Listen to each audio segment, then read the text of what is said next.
Okay, I'd like to open the meeting of the Zoning Board of Appeals, the Village of Bartlett, the counties of Cook, DuPage, and Kane to order. Please call the roll. Mike Werden. Here. Linda Hansen. Here. George Cozio. Here. Urbano. Bob Bucaro. Here. Tricia Hansen. Here. We have a quorum. Okay, the next item on the agenda is the approval of the July 14th, 2016 joint special meeting for the draft downtown transit orient development meeting. I guess we would entertain a motion to approve. There weren't a whole lot of us there. There were three of you there. So moved. To approve. Second. It's been moved by George, seconded by Robert. Please call the roll. Yes. Yes. Abstain. Abstain. Yes. The minutes from our August 4th meeting are not on the agenda. Is that just an Yeah. oversight? Yes, they are. Next line. For number 3 is Ashton Gardens. Oh, I see. Okay, that's with number 2. I'm I'll sorry. make a motion to approve the minutes of the Village of Bartlett Zoning Board of Appeals for August 4th, 2016 meeting minutes. Second. Been moved by Linda, seconded by Robert. Patty, rather, not Linda, Patty. Where am I getting? That's okay. Please call the roll. Patty Hansen. Yes. Bob Bucaro. Yes. George Cozio. Yes. Linda Hansen. Yes. Mike Werden. Yes. Okay, the next item on the agenda is case number 16-05, Ashton Gardens. Are the petitioners present? Would you please step up to the microphone so that we can swear you in?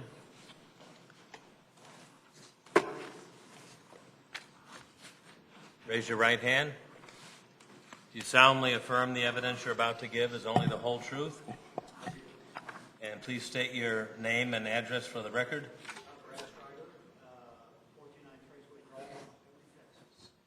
Okay, and do we have the evidence of the mailings, the newspaper publication, and the pictures of the sign? Yes, we do. Mark those exhibits A, B, and C. At this time, we're going to have Roberta Grill give the staff report on this project. Okay. Go ahead. This property was annexed to the village back in 1963 and was zoned manufacturing. In 1978, the subject property was rezoned to the B3 Neighborhood Commercial Zoning District, and the property to the south and west of this commercial site was rezoned to the R2 Single Family Zoning District. In 1988, Ordinance 88-104 approved a site plan for the commercial property, which was reduced in size to accommodate additional single-family lots to the south. This ordinance also approved the preliminary PUD plan for the East Point Estates subdivision, which consisted of 59 detached single-family lots. So roughly this square area here, back in the 60s, was zoned for manufacturing uses. And then in 1978, the zoning looked like this. So this was public land, this was single-family, and this was commercial. And then in 1988, the line actually was about drawn right here. And I'll show you. The next slide shows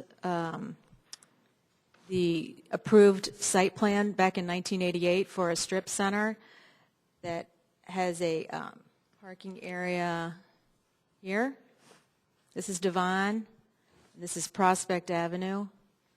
This is the strip center with the loading area towards the west and the south property lines, and then another exit off of Prospect.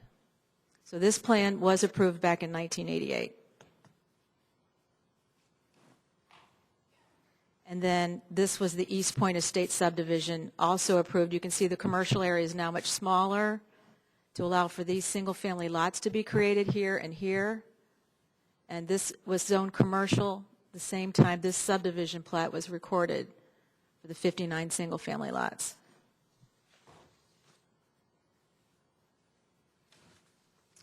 And then this is an aerial photo of what it looks like today. thought I would go over the items that, just to give you some background information, even though it was discussed at the Plan Commission meeting. I think you might want some background on this, and then we'll go through the variation requests that are your focus tonight. Is that okay? Okay, that would be good. One thing, we do have a court reporter with us, so we need to be sure that we keep the audience noise down to a 0.0 level, because she has to be able to hear everything that goes into the testimony. Everyone will get a chance to speak at a later point when we open it up for a public hearing. Go ahead.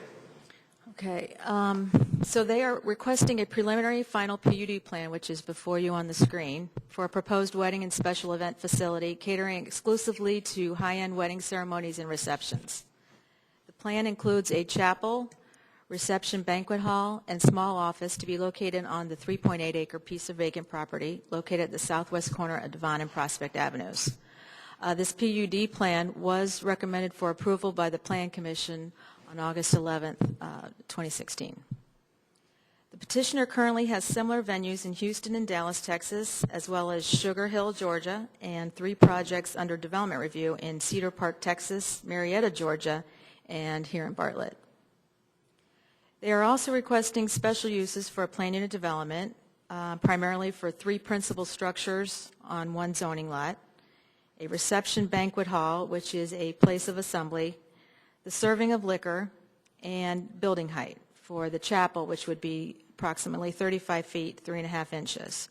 These special use requests were also discussed and recommended for approval by the Plan Commission on August 11th.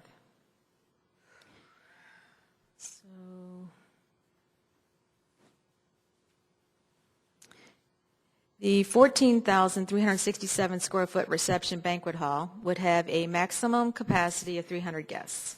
The building would be constructed with off-white stucco veneer on 3 exterior elevations and hardy plank siding in white along the rear west elevation. Cast stone columns and a canopy would provide an inviting front entrance for the guests. The roof line would have a decorative cornice and parapet wall with white railing baluster accents, which would screen the rooftop mechanicals. This reception hall would be 28 feet at its highest point, while the majority of the building would be 22 feet in height. The chapel, consisting of 4,576 square feet, would have a maximum capacity of 252 guests. The building would consist of an off-white ephes and Texas white limestone veneer exterior with a gray shingled roof. Arched decorative windows as well as an arched entrance door would accent the front elevation. The highest point of the chapel, again, would be 35 feet, 3.5 inches, with the lower roof line sitting at 15 feet, 7 inches. The small office building on the site, consisting of 1,337 square feet, would architecturally complement both the reception hall and the chapel buildings, incorporating the off-white ephes on the exterior, the decorative columns along the front elevation, and the gray shingles on the roof. This building would be 15 feet and 7 inches high. The hours of operation would be Monday through Thursday, 9 a.m. to 7 p.m. for touring the facilities, and if an event were to be scheduled, it would typically end before midnight. Friday, Saturday, and Sunday hours would typically be from 9 a.m. until 12:30 a.m. An event may last longer if a patron pays for the extra time. The petitioner has agreed to reduce the hours on Sunday to close at 10:30 p.m. rather than the original 12:30 a.m. Liquor service would end 1/2 hour prior to the scheduled event end time, and rarely would there be Sunday evening events.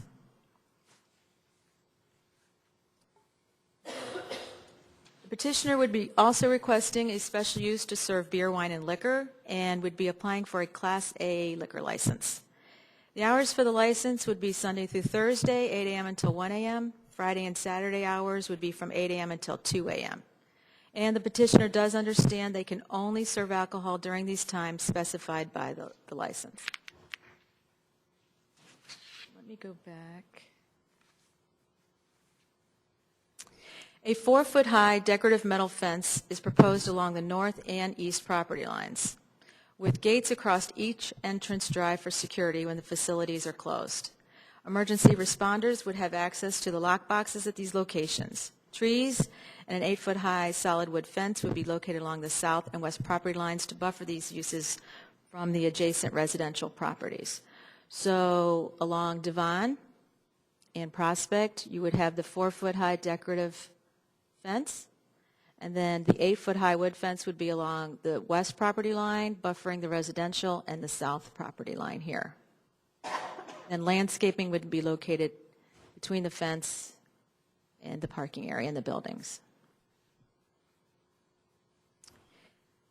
The plan identifies 3 access points, 2 along Devon Avenue and the 3rd along Prospect. The far west curb cut along Devon here would allow for loading and garbage pickup only, while the second access, located further east, is shown as a right-in, right-out for guests who enter and exit the site. Just a side note, Devon Avenue is under the jurisdiction of DuPage County, which has required this curb cut to be a right-in, right-out. The Prospect Avenue curb cut would allow for full ingress and egress here at this location, and a 2-way drop-off in front of the reception hall and the chapel would allow for direct access in front of both of these facilities to accommodate those guests requiring easier access to the entrances of each building. A traffic study prepared by Erickson Engineering Associates has been submitted for the staff to review, and the village's traffic consultant, Brent Coulter of Coulter Transportation, has reviewed and commented on the traffic study. In summary, Erickson states that Devon Prospect intersection operates at a level of service B, and this development will not have an adverse impact on the intersection. The Devon access would be 220 feet west of Prospect, and the Prospect access will be 300 feet south of Devon. Both will operate well within the projected traffic volumes of these uses. Weddings and receptions will primarily be held on Friday and Saturday evenings after the peak hour, which is typically 5 to 6 p.m. The village's traffic consultant concurs with the applicant's traffic study, stating that both Devon and Prospect are low-volume streets and that left and right turn lanes do not appear to be warranted at the site's access drives. So the variation requests before you tonight are to allow for a reduction in the required number of parking spaces. That's the first one. This request is primarily due to the fact that the zoning ordinance requires parking to be calculated for each individual use. So the office space would require 5 spaces, the chapel would require 63 parking spaces, and the reception hall would require 90. This calculation does not account for multiple uses sharing parking on one site. As a result, the zoning ordinance would require 158 parking spaces. This plan identifies 135 spaces, so 23 short of this requirement. Based upon the petitioner's observations at their other venues currently in operation, they believe 125 spaces would be the maximum number needed for this site.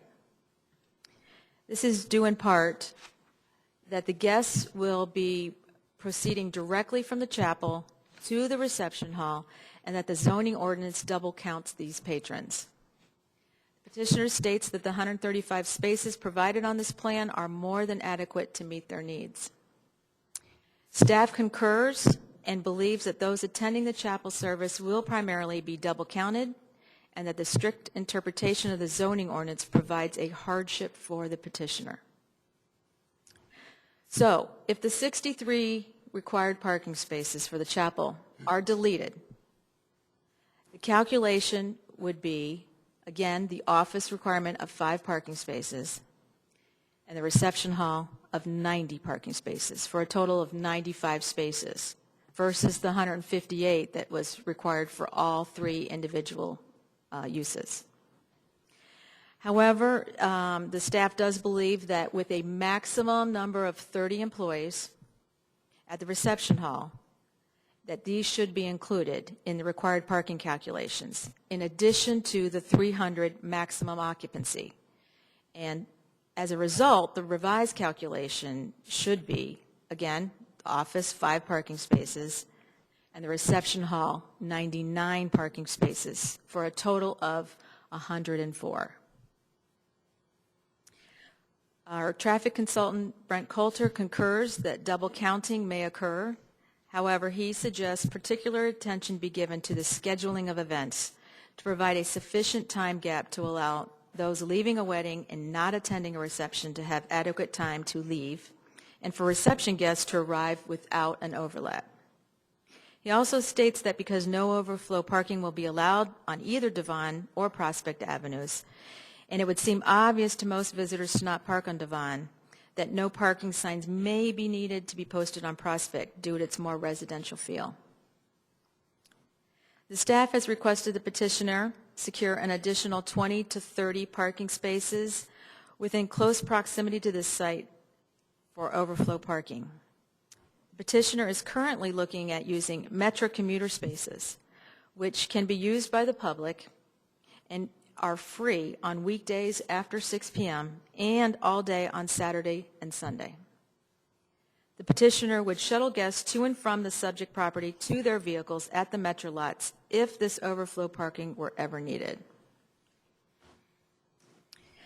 The landscape variations, and let me pull up the landscape plan.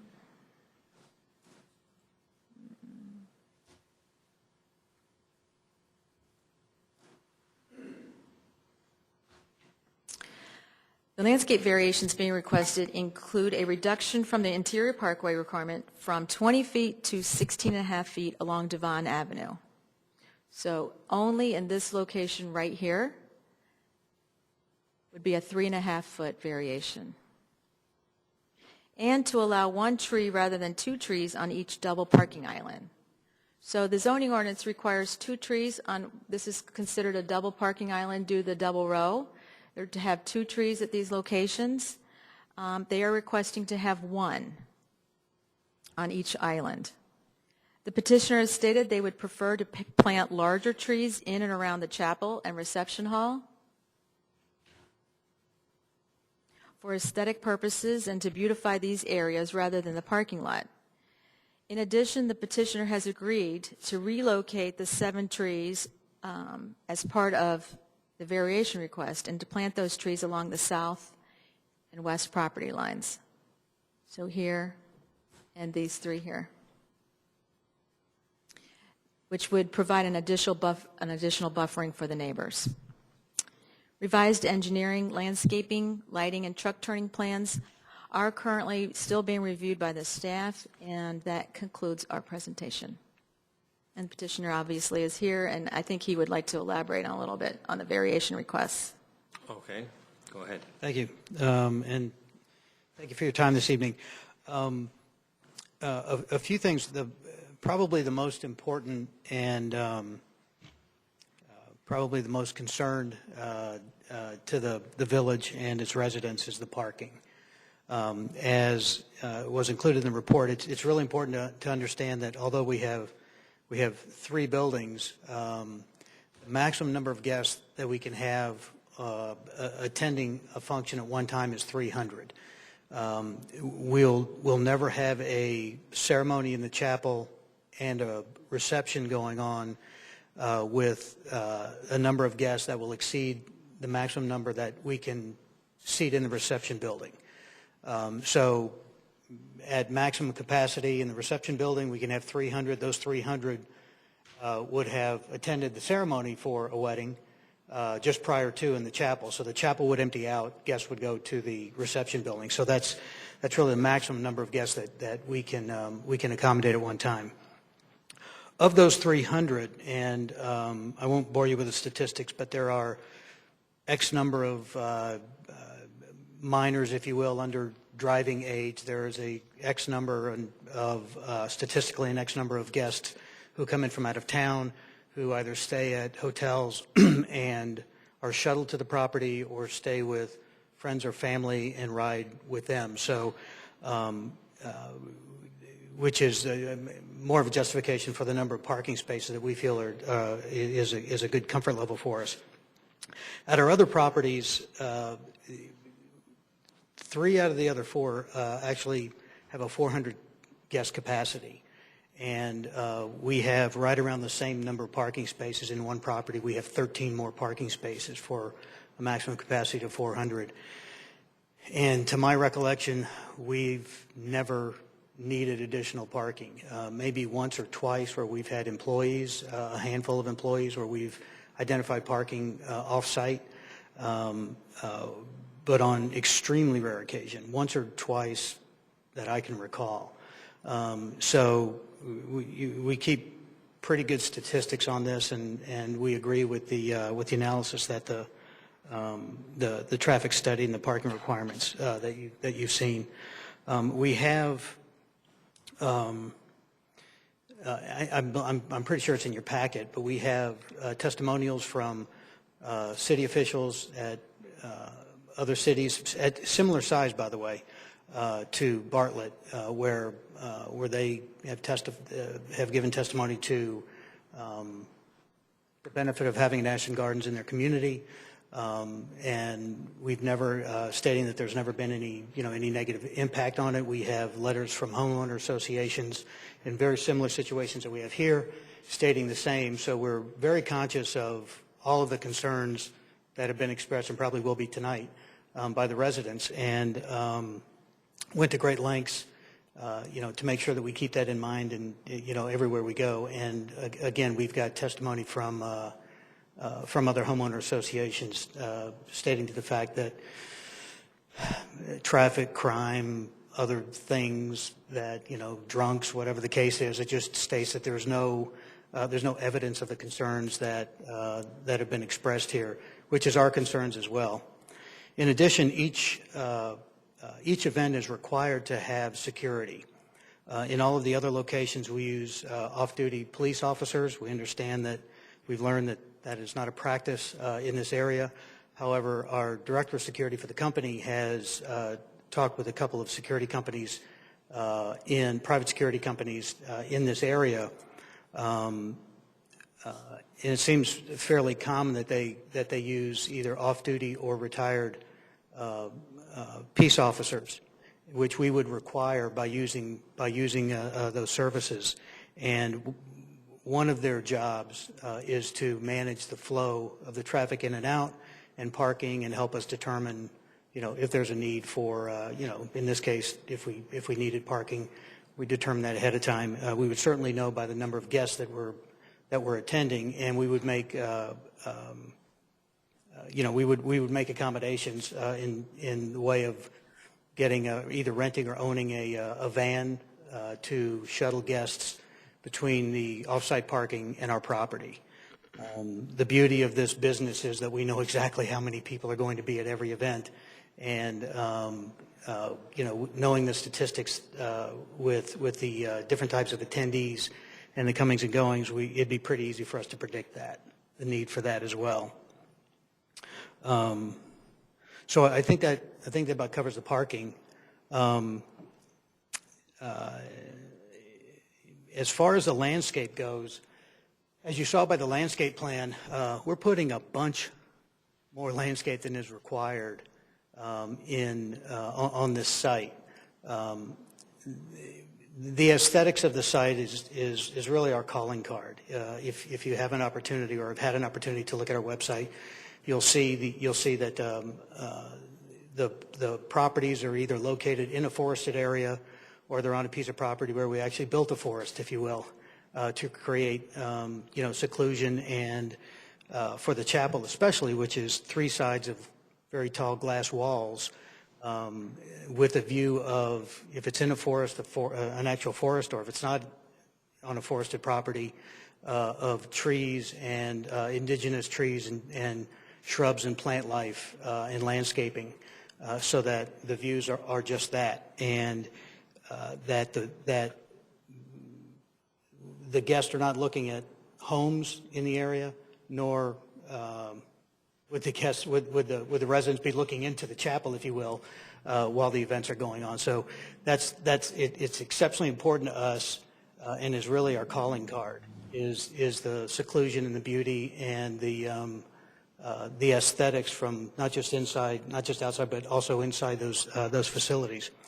In addition to that, creating the barriers around, we were wanting to add additional trees, shrubs, whatever. I'm not a landscape guy, but basically frame Prospect and Devon all the way around so that traffic noise is reduced as much as possible. And also, once you arrive on the property, you get a feeling of privacy and somewhat seclusion, and your attention is taken where we want it to be, which is towards the buildings and towards the beautification of the property itself. And we think that adding those additional 7 trees on the, I guess it would be the south side of the property as we're looking at it, not only would add to the aesthetics of the property and the privacy of the property, but also add privacy for the residents on that side, in addition to the fence that we're going to install.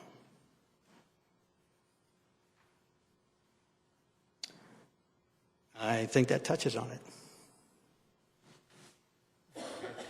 I have a question for the staff. In contacting DuPage County with Devon Avenue and getting the right-in, right-out,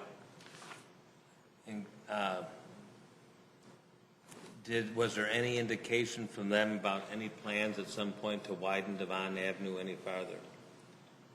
No. Where it would take up some of the landscaping? No. No, okay.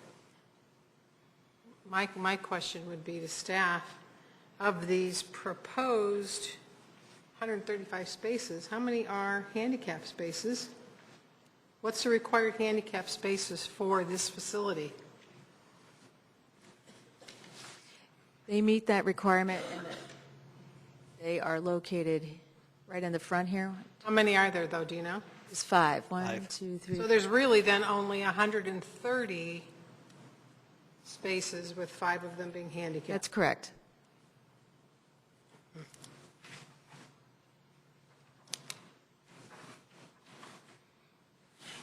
Is that within guidelines of what we required? Yes, it is. Okay. Not that it matters, but I think I'm disappointed in DuPage County for the right turn in, right turn out. I would have been happier with a full interchange there, like they have at the south corner along Prospect. I don't see the value, because I don't see a safety issue here. But like I said, it's irrelevant, but I think for the record, I'd like to let DuPage County know that I don't think it's a good idea.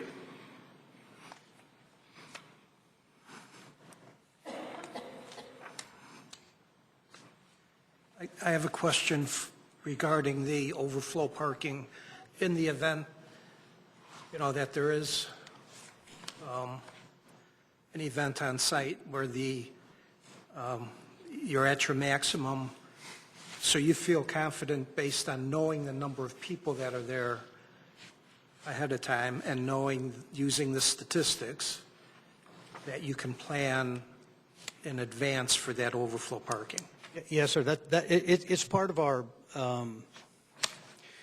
We do event recaps every week with our corporate management team and property management team, and among all of the many things that we discuss that are directly related to the setup of the chapel or the menus or room sets or number of chairs or you name it, is also analyzing the parking as well. If we feel like we're close, we'll take precautions for that. We also do a planning every week for following week with security, and we discuss the ins and the outs and the timing of it. And if there's anything special that we need from security for the sake of this conversation, parking or traffic issues, that's brought to their attention, and know that that's part of their, along with the management of the property, that's on their radar as well. And if we think that we need it, we will, we don't own vehicles at the other properties. Again, we've needed them on exceptionally rare cases, but if we feel like we need them, we'll have one available, probably rent one and have it on property, and then the first people that will be parked off-site will be our employees, which will free up those parking spaces immediately. So if we think at all that we're going to need it, those employees, as part of their schedule and planning, event planning, is we will go to the off-site parking, they park there, they park at a particular time, we pick them up with the vehicle and take them on site. and free those parking spaces up first. Am I correct that in addition to weddings, you may use the banquet facility for corporate events or non-wedding types of venues? We hope so. 98% of our events are weddings just because of they're planned well in advance. They usually take the Saturday nights and Friday nights, all the the favorite times for having events. Corporate events are planned much shorter, mostly because they really don't know what their budgets are until they get close enough to it. But we certainly would take other business as it comes, certainly. And parking issues associated with those other types of events, you've got a history of that, and so your backup plan, again, you would feel confident? We treat every event the same. We're in our 12th year at our Houston property. We do about 800 plus events a year between all of our properties. Every single event has the same level of scrutiny, goes through the same analysis. Parking is just as routine as menu planning is for us, if you will. Can I ask you a question? You said you currently have 2 projects, is that correct? One in Houston and one in Dallas? So you actually have 4 existing right now?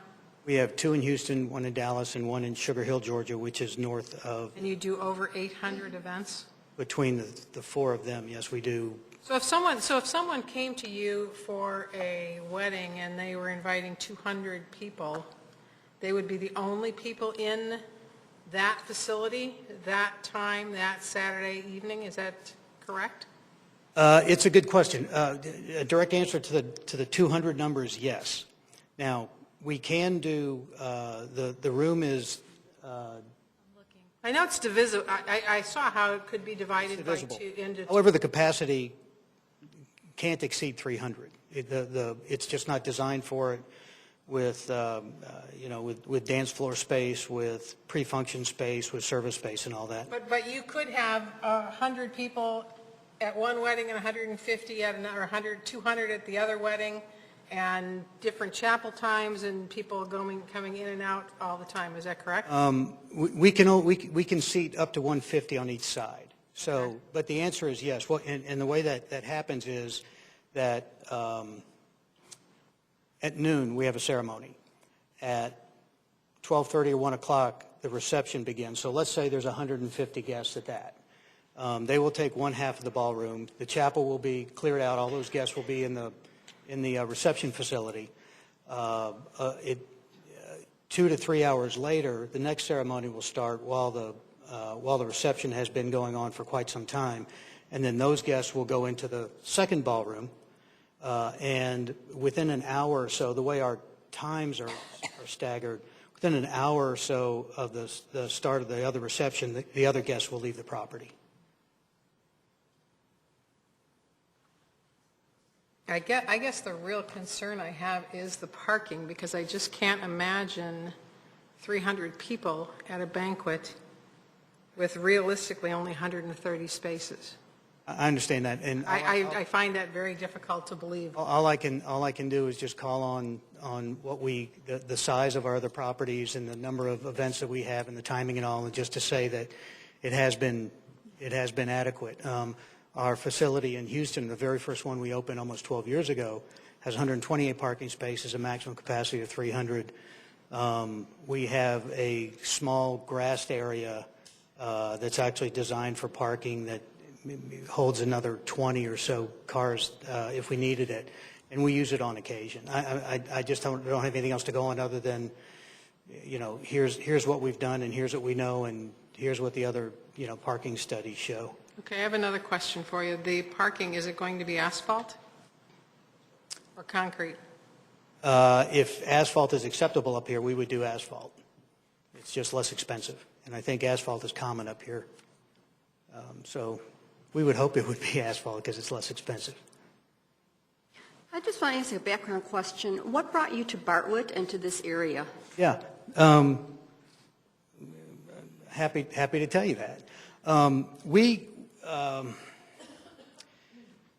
We always have a handful of markets that we're looking at to grow to the next property when we're ready to start our search. Chicago has upwards of 50,000 weddings a year. So the real short answer is number of weddings, the average number of guests at the weddings, some demographics as far as who the guests actually are, the age of when people get married, number of guests, how much they spend on certain things, and it's just a good market. There's 50,000 weddings here in this market. Ashton Gardens it's not a kind of like a restaurant. You hear location, location, location. Well, with our facility, we found that it's just location. So many of our guests travel 25, 35, 40 miles to get to us. The importance of as all of us know, I'm sure, the importance of the wedding event, everything around it takes precedence over maybe how far you have to drive or where you determine where the out-of-town guests would stay close by, that sort of thing. Our facility is, I'm very, very proud to say, it's very high-end. It's managed, all of our management team, we all come from high-end hospitality background. The way it's managed is far different than independents or the mom and pops or the independents. There's a whole lot of other facilities, Seville being one that's locally owned and owned by a family and operated by a group there. And I don't know, their experience and all, although we shopped them. All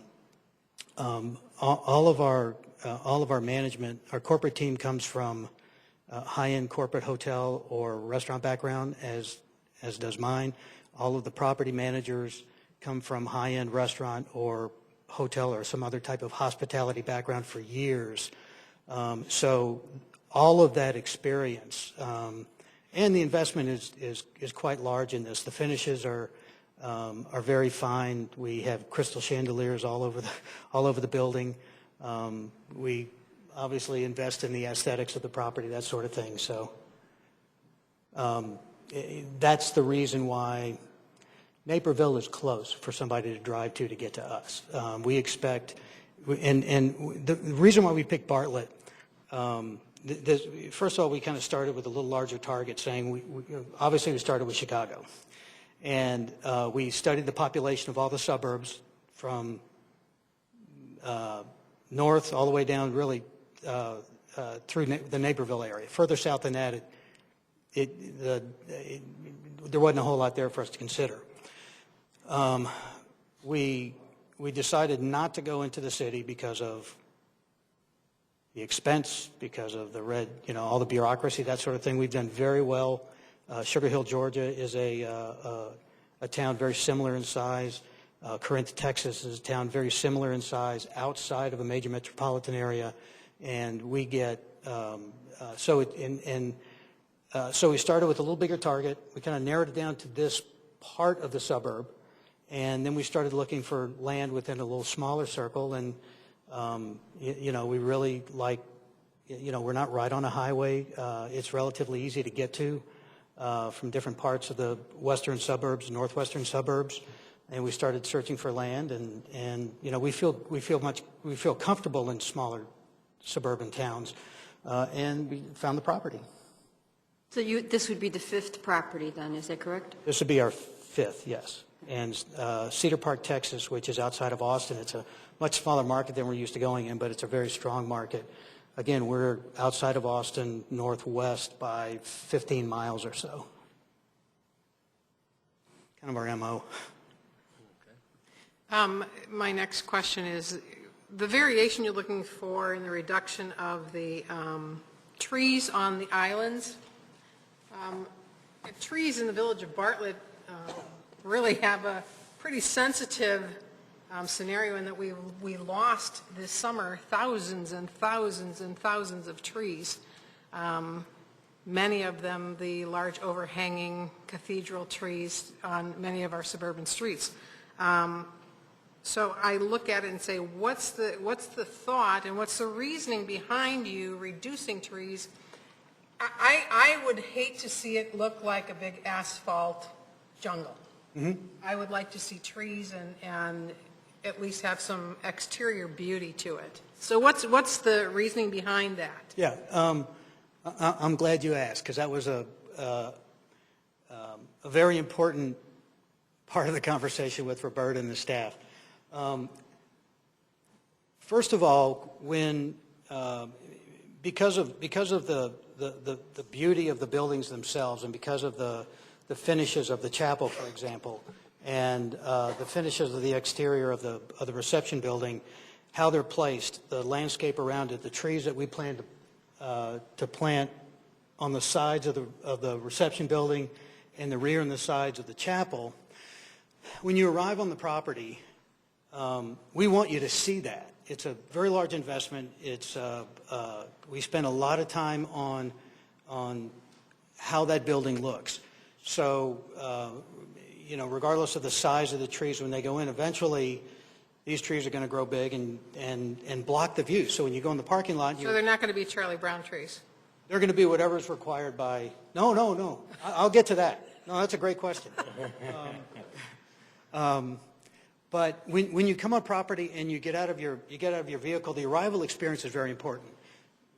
Seeing the property itself and being able to look towards the chapel if you're just arriving for the ceremony, and all of that. There's going to be landscaping in front of it. There's going to be all of the other neutral areas going to be sodded and grass. So we want you to see it.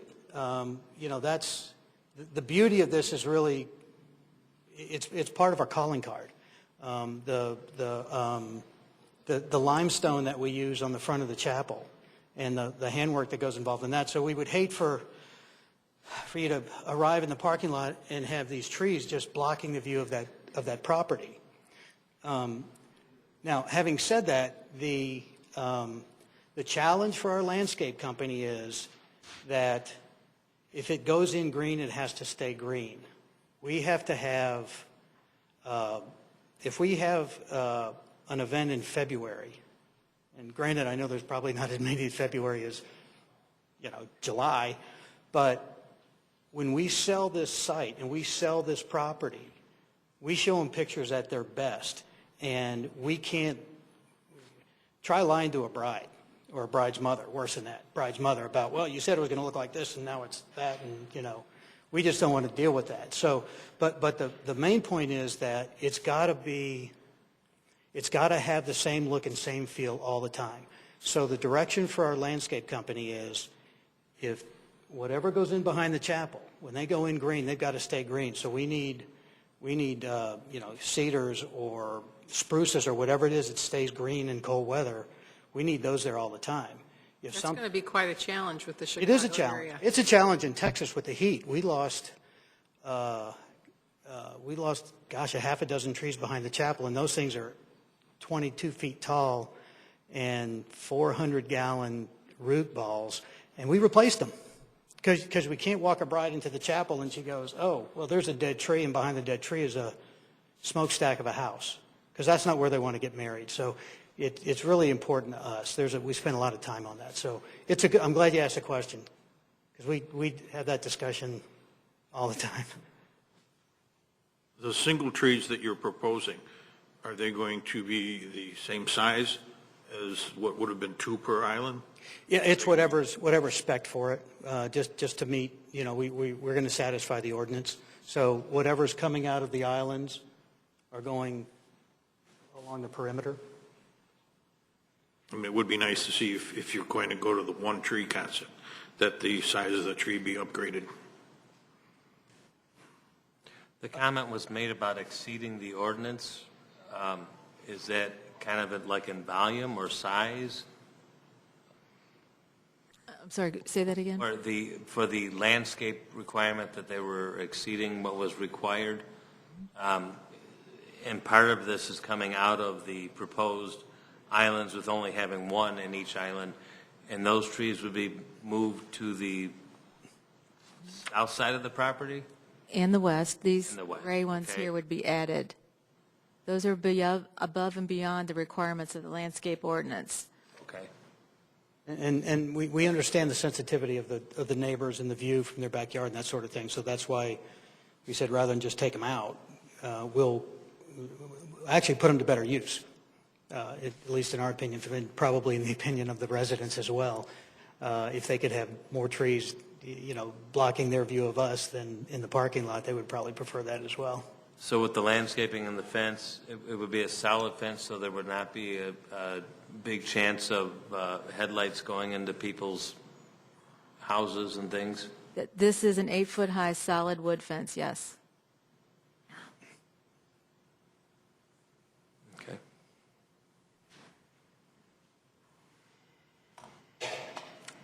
Any other questions before we open up to the public?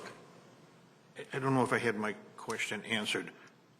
The single trees that are going to be put into those islands, will they be larger, more mature than what was originally planned? I think it would look better. The current plan is just to move those trees, whatever is required there, to move those trees to the perimeter. That's currently what the plan is. And I don't recall the size. Or The minimum size is a 2.5-inch caliper, George? George? The minimum size is a 2.5-inch caliper tree, and I believe that's what they're going to be putting in. That's a Charlie Brown tree. Not a Charlie Brown tree. Well, we don't. Not a Charlie Brown. We don't want our guests looking at those either. I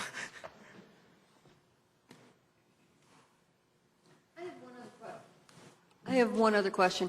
I'm not getting a good visual on where you're putting the dumpster. I see that it's on here someplace, but where in that area is the behind the reception hall? You have the dumpster area you show on a survey here? At the end of that, the delivery drive, there you go. That open square at the bottom, that's where that would be. And there's no turnaround, correct? So if a truck comes in there, they're going to back out onto Devon, is that correct? Or is there a turnaround? No, we created a turnaround. That was also recommended by the fire department. Okay.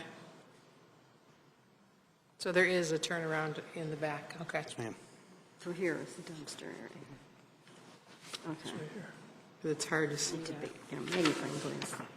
The delivery trucks they're used to doing that. This is a blessing for a lot of delivery trucks to have access and egress like that. Again, a question related to the islands. On the ends of each island, are you going to be planting shrubbery of some sort? We'll put whatever is required by the ordinance. He's required to do that, yes. Yeah.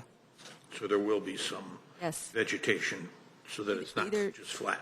The landscape ordinance requires either shrubs, grasses, or perennials, and he will do that, yes. Thank you. Any other questions? Go ahead.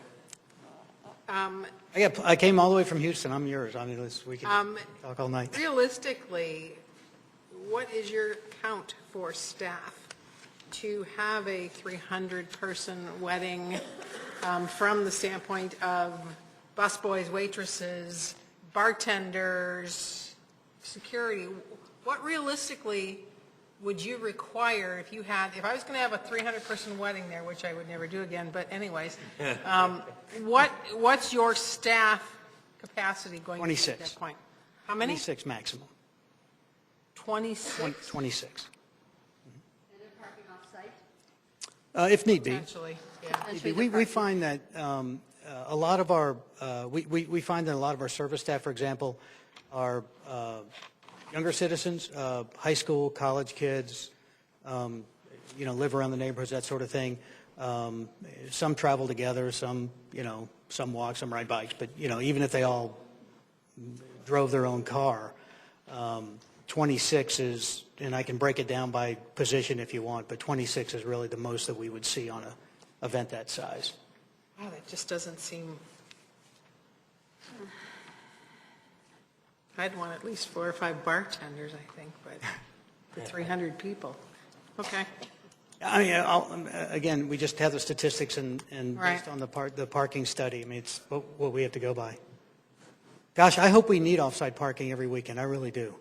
because then we're doing okay, and I'll buy vehicles if we get to that point.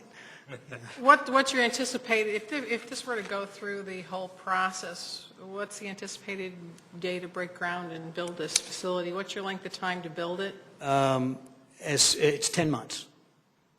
We anticipate. Well, this is Chicago, so you can't pour concrete certain times and asphalt and stuff like that. Well, at 10 months? the rate this process is going, it won't get started till the spring anyway. So, I mean, we like to start tomorrow, but it doesn't look like it. So, you know, and we have 3 general contractors that have been in this market, not Chicago, but in this area, in this market for years, and we've done consultations on them and that sort of thing. And you know, cold is okay, snow is not okay. We can work in the cold, we can't work in the snow. So it really depends when we get through the process. We're actually going to have we're actually in coordination with when the final plans are submitted to the village for approval. Our GCs will have them or have had them already going through the bid process and the vetting process. So, you know, really, as soon as we were able to permit, we could start immediately. That's our goal. Okay. Anybody else? Okay, at this point, we shall be opening it up to the public so that we can expedite things and not have to swear everybody in individually. There are forms to fill out. Some are in the very back. Jim is holding that up. Would you, Jim? He has somewhere there, and there's some over there under the stand, under the microphone. So if you could just fill those out before you speak, state your name and address when you are called on to come up and speak. We're going to limit this to 3 minutes per time at the stand. You can always come back for follow-up questions after others have had a chance to speak. We want everyone to have a chance to speak, though, to get the questions heard. Let's limit the topic to what is before us tonight. It is strictly on the 3 issues of reduction in the number of required parking spaces, reduction from the 20-foot interior parkway requirement, and allow 1 tree for each double parking island. Those are the only issues that are being requested for a variance from this government body. Who would like to speak first? I have some already. Okay, Jim already. So just bring them up to Jim and he will call you. Melissa Van Maldigan.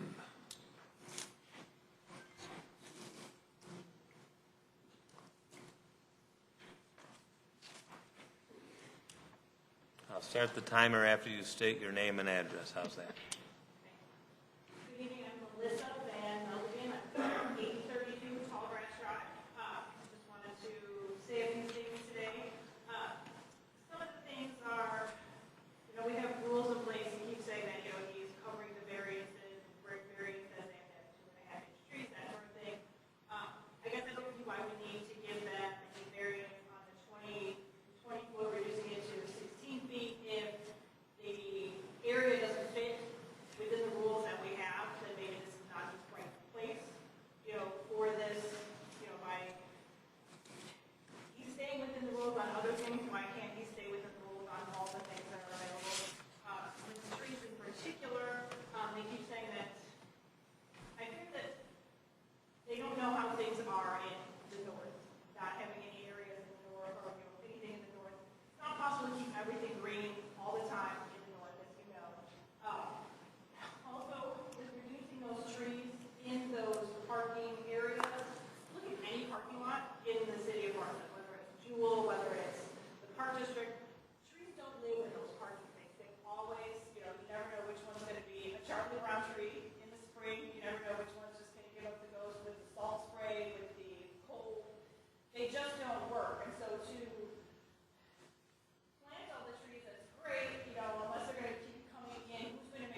If I could answer that, an 8-foot fence is not allowed to encroach into the setback, so it will be set back probably 50 feet.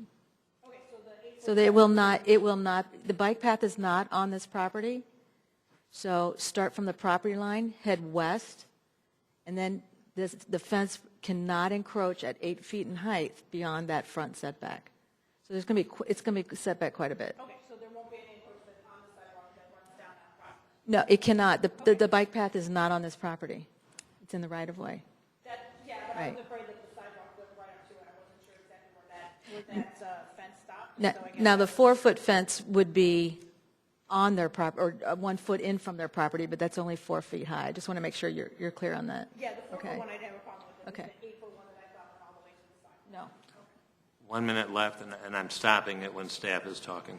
Okay, and then the other thing is that only about 70% of millennials will actually get married in their lifetime, so the rates of weddings are greatly reducing in our lifetime, so any numbers they have now reduced by 25% over the course of the next, time because of the way millennials are not getting married now. The big report that was just out, the Pew report was out the beginning of the week. So, thank you. Thank you. Thank you. Eric Shipman. I will try to use my laser-like focus to keep this under 3 minutes. Okay, name and address. Eric Shipman, 83 Prairie Avenue. First of all, I want to commend the petitioner for considering Bartlett for a business venture. He seems to have a great plan and a great business. I'm just really, really concerned about the location. We'll talk about the historical zoning in 1950 when we decided to make it industrial, and then in 1988 when we decided to make it a little less industrial. At that time, the housing was nothing like it is today, and this all has to do with parking in their village. Currently, there is housing on 4 sides of this project. It is surrounded by single-family and residential properties. Kitty Corner to it is a small strip mall right there. Part of that has to do with the number of parking spaces. I'm a little incredulous that 26 employees can serve 300 guests. I agree. Management, security, as we said, for 300 guests, which from a personal perspective should be at least 4 security officers. Chefs, busboys, bartenders, salesperson, and the rest. I'm a little incredulous about that, but I won't dispute the numbers with the gentleman who's talking about it. We talked about the right in, the right out on Devon Avenue. Well, let's say the traffic engineers are always correct. They want the right in, right out for a reason, and I suspect because they feel that they're concerned about the traffic leaving the place. Meaning there's going to be lots of traffic. That's why they only want it to go be a right out. We said, well, this is really a low-volume street. So if it's a low-volume street, then, as George mentioned, why would you normalize it? It's not. The engineers are saying it should be right in, right out. Regarding those engineers, we're not going to believe them, and maybe we shouldn't. The engineers have said, no, this isn't going to be a problem. We look no further than Route 59 and Stearns Road, whose engineers said, oh, it should be okay there. Anybody drive through that intersection recently, 8 in the morning? We also talked about the number of guests who will be, coming to cars or coming to the events, and the number of people inside of the car. We talked about X number of guests here, X number of guests there. I'll tell you from a personal perspective, this next guest always goes to a wedding alone. It sucks, but that's the way it is. 1 minute. So, and again, my concern again is just, and again, I'm trying to address only the zone. There's a number of other things I can talk about. 300 spaces, or excuse me, 100, what we narrowed down now, parsed down to probably about 130 spaces, not including the security, not including everything else. The other thing I wanted to say was, we talked about the metro commuter parking. If it were ever needed, well, it's likely going to be needed, and the problem is that's a little bit of a line over after the cops got out. Because if it were ever needed, well, we've already had the problem. And by the petitioner's own example, he said, well, sometimes you have to do that. So I would encourage you to consider all those things when you consider the zoning change here regarding the parking. I'm not so concerned about the landscaping other than saying that nobody wants to see a smokehouse at a house or a smokestack at a house. 10 seconds. Through their wedding, nobody with that house wants to look through their backyard and see a wedding. That's it. Thank you. Thank you. Thank you. Might I respond to a couple of points? Go ahead. Might I respond? Yes. Thank you very much. First of all, I didn't say often. I didn't say sometimes we used it. I said on extremely rare occasion have we used off-site parking. and I think I said once or twice that I can actually recall. As far as our employee count and the number of employees, and I could sit here all night and bore you with productivity and how we plan this. It's quite formulaic on how we schedule. It's on per guest ratios. It's on meal types, all kinds of other stuff like that. That's my business. That's what I know. I appreciate that. We don't have busboys. We don't have things, things that you might expect that you see in restaurants and such. But this is our business. So how we staff it is very specific to our business. And again, I could explain the systems to you. You'd be bored to tears. Probably, I'd be bored before you were. As far as a ride in, ride out, I understand that part of that as well is to. We've had on one other location, it's actually considered by the county to put a turn lane in. Well, this compensates for that. And if there was too much traffic for a ride in, ride out, and they determined that they would need a turn lane, then we wouldn't be here today. We've experienced that before.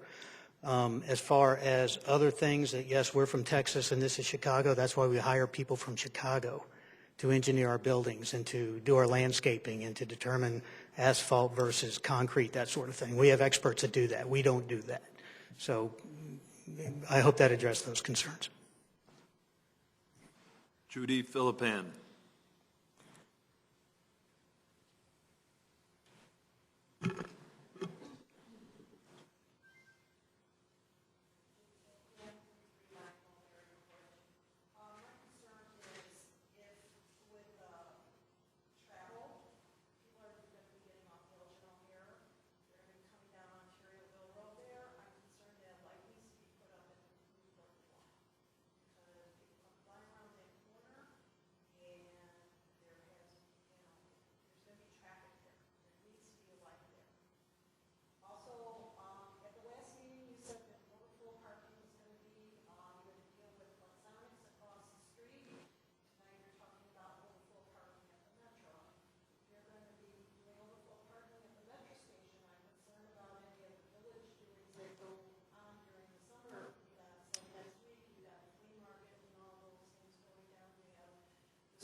Sure.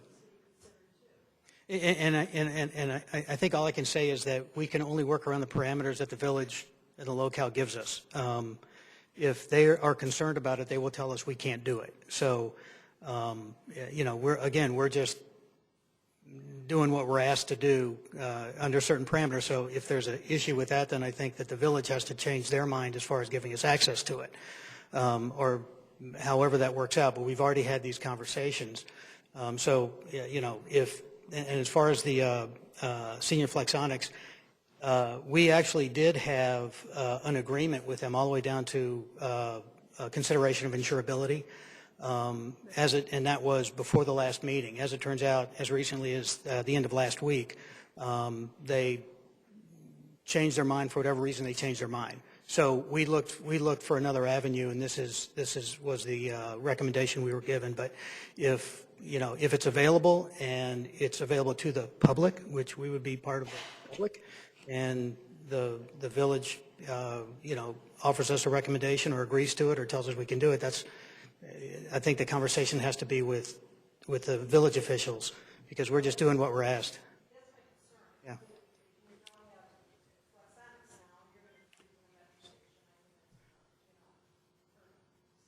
Yeah, I think there's 880 parking spaces there. That's a lot of square footage, too. So, and we were going to use Senior Flexonics. Were going to give us access to, I think there's 50 altogether. Some were handicapped, so roughly 35, I think, is what is not the non-handicap parking we were going to use, which would have been more than adequate. They are not now. No, that's why we're going to the different site. Thank you. Susan Duffy.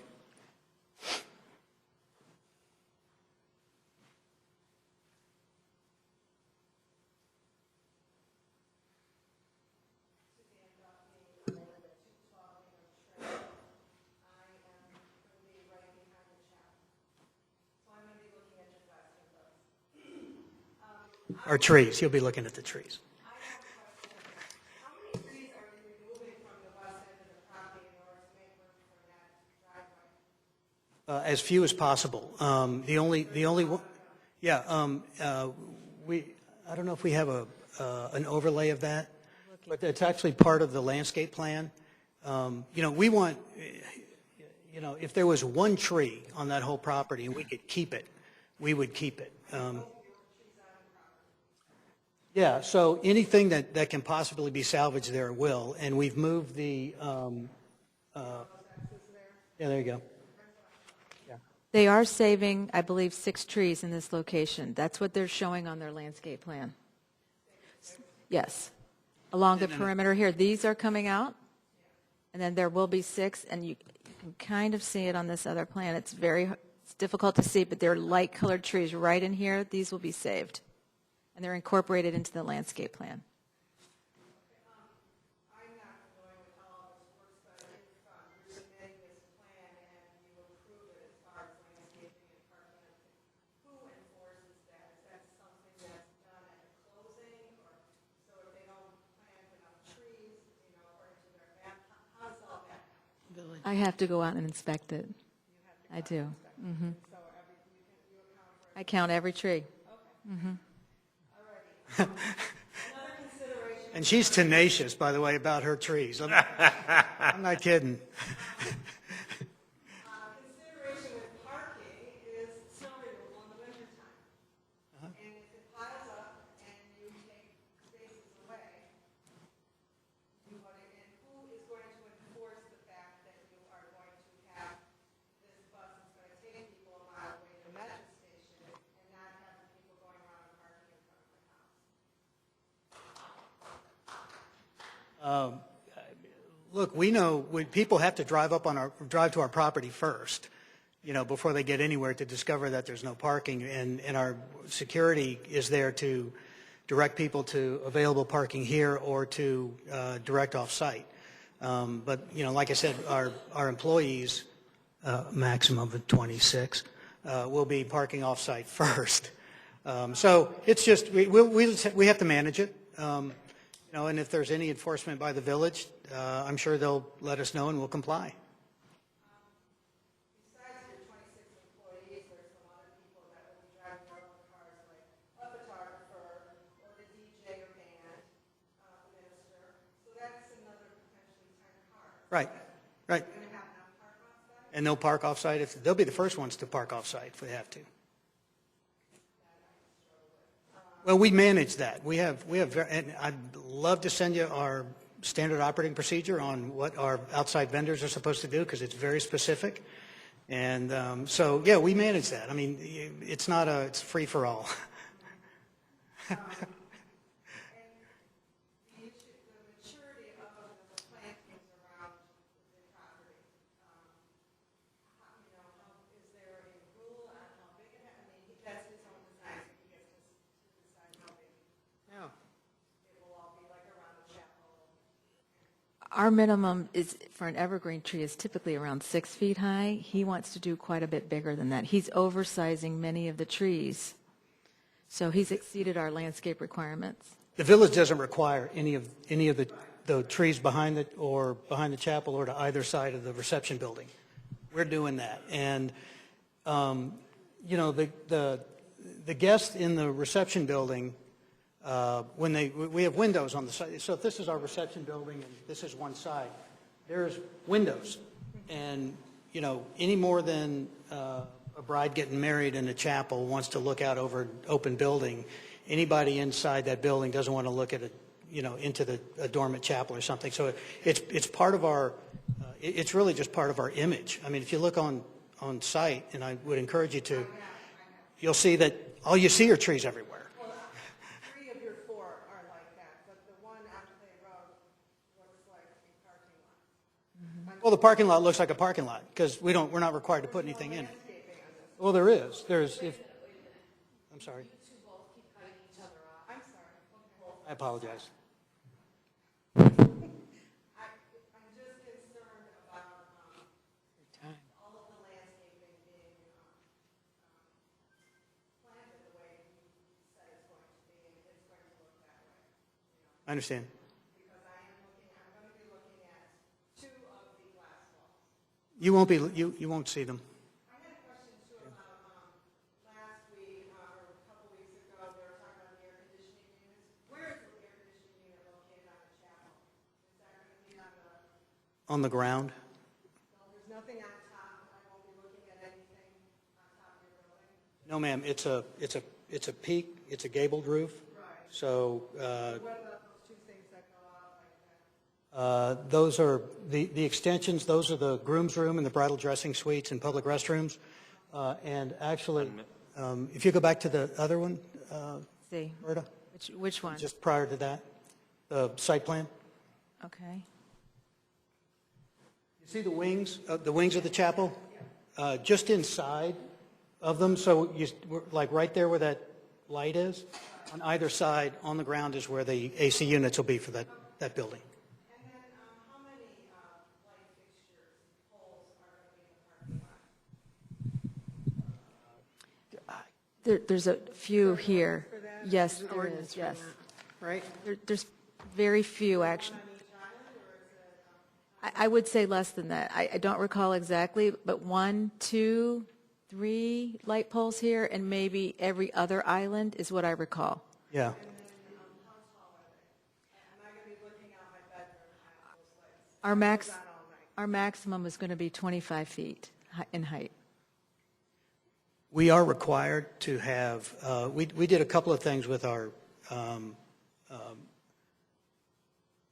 with our lighting specifications. Number one, we're speccing the lowest possible power that is acceptable for reasons of not to be obtrusive to the neighbors. And also, we're also required to put, they're not reflectors, but they're panels that hide the light. So if you're on that side, if you're in your backyard and there's a light pole, the light will not reflect towards you won't even see the light actually. You'll see the glow on the other side, but we're required to block that off. He would have to put a shield up, which Shield, that's it. we've talked about. If you can see the X's on this plan, I know it's a little difficult. There's one right here. There's one here, and here. And there, I believe 1, 2, 3, 4, 5, 6. No. They stay on for an extra 10 minutes to allow they're on timers. There's 2 lights on timers, so that once the guests are gone and we just have our closing staff, the exterior lights go off, and there are a couple of lights that stay on, and there's 2 of them that'll be on timers, 10-minute timers, so our staff can leave the building, lock it up, get to their cars safely, or get off property safely. And it'll be dark. My biggest concern is the parking. I don't think there is enough. Thank you. James Regan.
Well, first of all, and I said it a handful of times last week, I'm at a disadvantage to try to respond to sheer speculation. All I can tell you is that, we spent a bunch of money doing the parking studies and paying engineers hired by the city to analyze all this stuff, and we have historical data, so all we can do is go there. For us to say that they're wrong is your opinion or my opinion when we're going through the motions that are required by the village and required by the county and taking direction as such. So all I can do is offer you that. Whether you think or I think or anybody else thinks that it's not enough parking, I have pages of statistics, and these statistics, personal and professional statistics, show that this is enough parking, and then beyond that, it's up to us to manage our business, and that's what we do. And we didn't invent off-site parking, and there's other businesses and churches do it all the time, and so there's ways of doing it. We're just going to have to manage it like we do anything else. And I understand it's foreign to you, but it's not foreign to us, because this is the business we're in. Well, with all due respect, we're also at a disadvantage to respond to your proposals for how we're getting around this inadequate parking when it changes every meeting. Well, it's not. I'm sorry. Off-site parking west of there, and now it's 3/4 of a mile away. And that is now our answer. And your opinion of inadequate is your opinion. I have statistics to show otherwise, and that's all I can offer. It is adequate. In my opinion, it's adequate. In studies, it's adequate. So unless that, again, unless the village or the county changes the way they do their calculations, that's what we have to go by. That's what we have to abide by. I understand that. Can I ask, is the requirement of number of parking spaces on the assumption that, like a facility like this, where everyone's there at the same time, it's not in and out of Jewel, it's not in and out of the strip mall, everyone pretty much arrives at the same time. Everybody's there the whole time. Everybody leaves at the same time. Is there any difference in the number of parking spots based on the type of business? Well, each use has its own parking calculation. Okay. So the reception hall is based on 30% of the total occupancy. Okay? 3.3 people per vehicle. Basically, yes. And then the chapel is one, I'm sorry, go ahead. I'm sorry, no, you go. The chapel is one for every 4 seats, so 252 divided by 4, and then the office is one for every 275 square feet. So again, each one is calculated differently. They still need an exception for the number of parking spaces they're proposing. Yes, 23, the variation request is for 23 short of the requirement. Thank you. Eva Baker Cotton.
Well, thank you. And the landscape plan and the parking and all of this stuff has been in the works for months.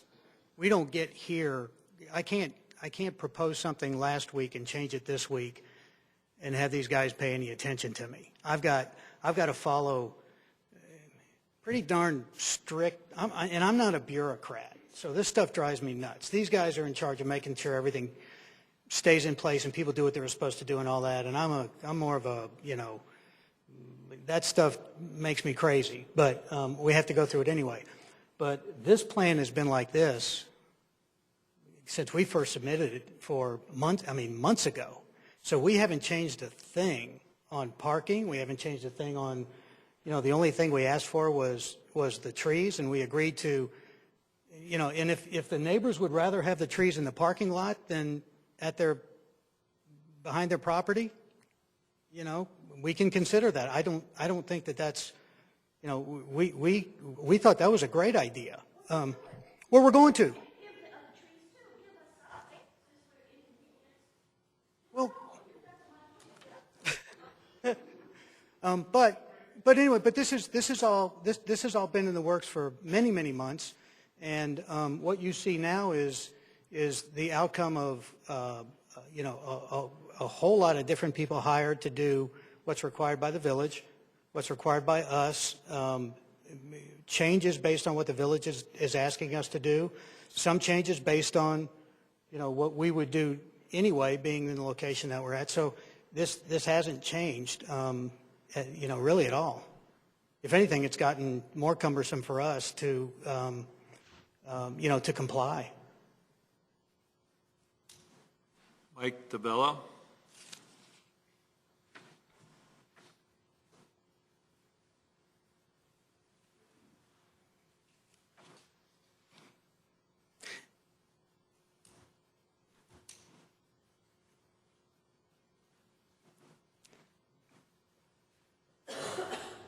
Tavella, you hear me? Mike Tavella, 208 Lido Trail. I'll be looking directly at the chapel, being 35 feet high. Brad says that we won't be able to see it. I don't know how we won't be able to see it. It's 35 feet high. That's one of my points. My other point is, where is he putting the snow when we get 11 inches of snow? That's my question to you, Brad. We'll put it wherever everybody else puts it. We'll hire snow removal like other businesses do. Where exactly? I don't have a location for you, but okay. I hear there's so if you don't know where you're going to put it, are you going to lose parking spaces? No. No. Then how do you know if you don't know where you're going to put it? Where's it going to go? It has to go somewhere if we get 11 inches of snow. Where do snow removal companies take it when they remove snow? I don't know. I don't either, but Empty parking spots. But there are companies that do that, and we'll hire companies to do that. Are you going to have a truck on your parking lot to remove the snow, or what are you going to do? That's not the business we're in. We'll hire people to do that, just like we'll hire people to maintain the landscaping and hire plumbers to fix the plumbing. My other question is, outside vendors, you said you have 26 staff. Outside vendors, what's the number on that? I'm sorry? Outside vendors, band people, whoever, how many do you, if you have 2 weddings going on at one time, how many do you anticipate having outside vendors? It'll vary. If each one has a DJ, there'll be 2. If each one has a band, I don't know, there'll be 10. But each party has 10, so that's another. No. They don't. No. I mean, a 5-piece band is pretty large for a facility. Well, you got a 5-piece band, then you have people that set it up and whatever. So they don't stay on property. Okay, but they have to take a parking spot sometime. I'm not sure how to answer you. All I can tell you is we do this all the time, and yes, we'll manage the parking. I know you do it all the time. You keep saying you do it all the time, and then you say that it's only happened a couple times when you needed overflow parking. Now you're saying, well, we'll take all our employees and park them over there. So that's a lot different than a couple times if you have to park them over there. When we need them to, we will, and it has happened a couple of times. Okay. So do you anticipate it happening more than a couple times here? I don't know. I hope so. It means we're doing great business, and I'll do it every day if I have to. Okay, You know, so I'll be paying a lot more taxes. Okay, let me just go over the numbers in my head. 130 parking spaces. 1 minute. 26 employees, and you got another 10 to 15. So what are we at, 41? So you're down to, what is it, 89 parking spaces for 300 people? 96 parking spaces for 300 people? I doubt it. That's all I got. Carlo Madonia.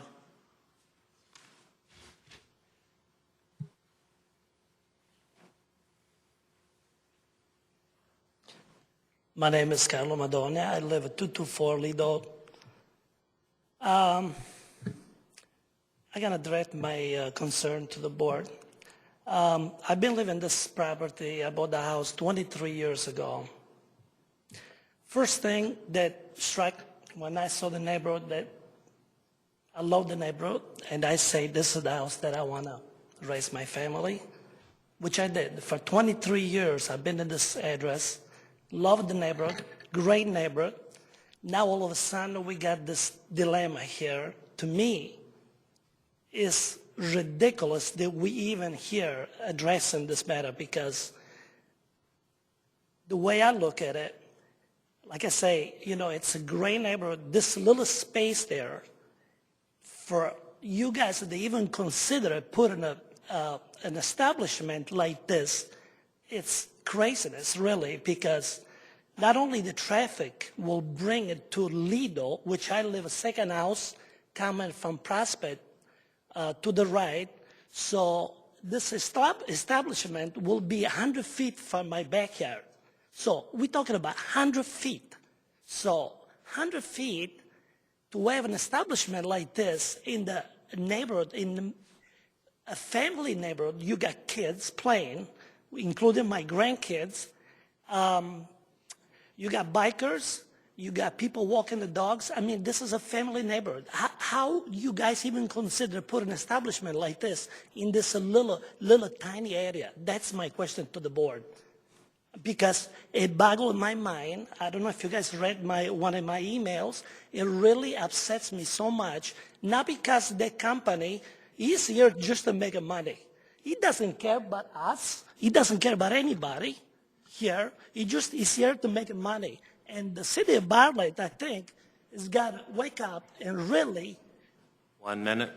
1 minute? Okay, what I'm telling you, the city of Bartlett, I've been paid taxes in this neighborhood.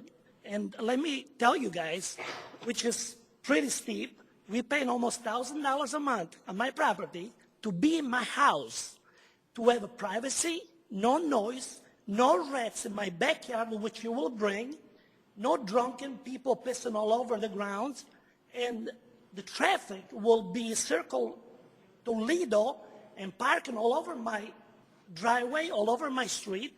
That's what's going to happen. You guys are going to create it really an environment that will be the first one that disappear out of Bartlett and this subdivision. And one more thing, I got to tell you something. You guys have called this East Point. 10 seconds. Okay? Well, you guys should rephrase that and make it, if you guys are going to go ahead and pass this, it's going to be the dump estate. Time.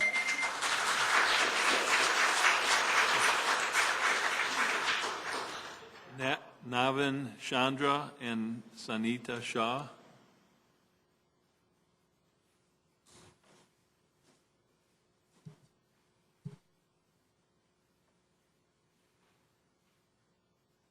I'm Smita Shah. I'm living in 401 Hillendale. This is my first house, enter to the Hillendale, the left side.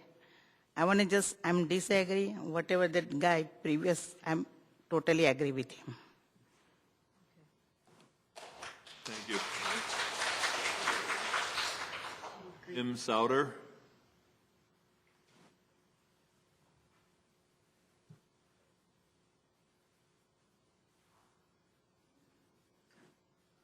Hello, my name is Jim Sauter. I live at 237 John Drive in East Point Estates.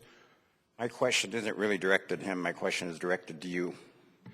He had a meeting at Pasta Mia that we went to, and afterwards, I came into you and I talked to you about it. I don't know if you remember that or not, because I was asking about cutting down some trees. But the question was, I told him that he was saying he was going to have a maximum capacity of 300 people. And at that time, you told me he can't have that. He can only have a maximum of 150. And he was going to have 150, and then he'd take a break, and then there'd be another reception at 150, because you told me the parking lot didn't have enough people for that. Now he's talking about having 300, okay? And back then you told me the parking lot wasn't big enough for that. Those were your words. That's what you told me. I'm sorry, I disagree with that. I did not say that. Because you even told me when I told you about the 300, you said I took him out of context, that it was only 150. That's exact words that you told me. I'm sorry, I disagree with that statement. I'm sorry, but that's what you told me. That's all I have to say. This is a public hearing, and this is what we had to go on. If the parking lot wasn't sufficient then for only 150, how can it be sufficient for 300? I don't care how many surveys or how many consultants you get. If it wasn't good enough then, because you had revamped the parking lot, that's what you told me. You had 146 spots, and you brought it down to 133. The plan's not changed since you came in. The plan has been the Always been the same same. from the day it's been That's not submitted. what you told me.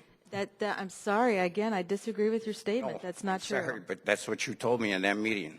I'm sorry, this is a public hearing. We go on what's presented here, not what's off-site. Do you have anything else to add concerning the zoning? I'm just telling you that this is what happened. Okay, next. Diane Swenson.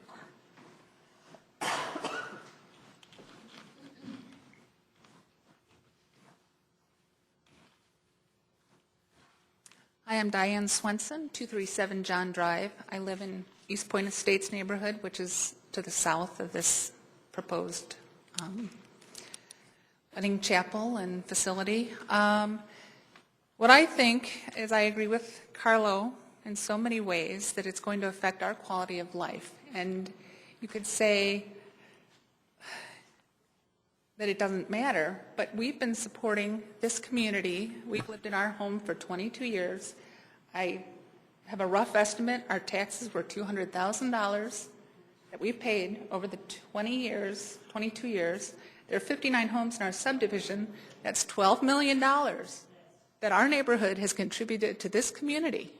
And I feel like we need some support because I think this area is just way too small for this type of facility.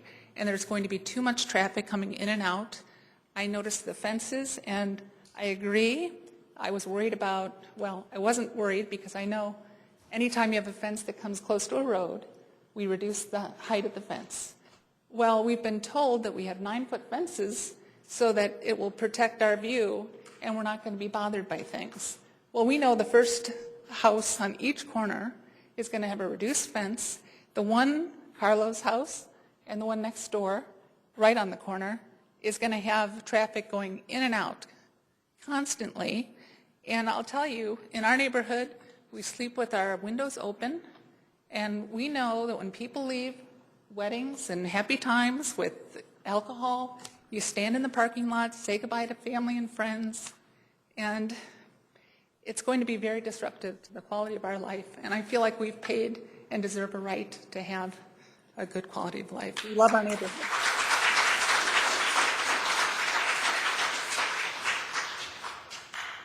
That's all the cards that I have. Okay, are there more people that would like to speak? You may also speak if you've, just because you've had one time at the microphone doesn't mean that you're through. You still have more time.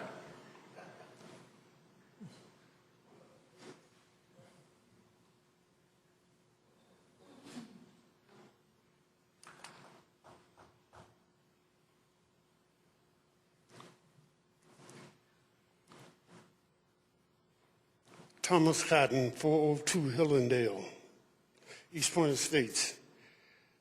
I'm right on the corner of Devon and Hillendale, and been there close to 20 years.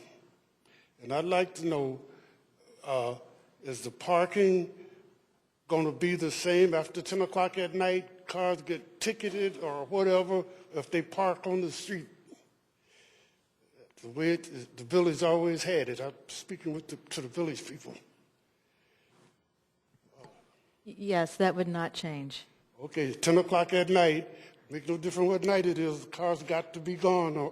On the street, Yes. on the public right-of-way. Yeah, okay, and Prospect is the same thing. There won't be any parking on Prospect at all. Oh, thanks, okay. So I've been there, I moved from Scott Court down Prospect and Scott Court to that house over 25 years ago. Yeah, there'll be there's no anticipated parking at all on Prospect. Yes, okay, thank you.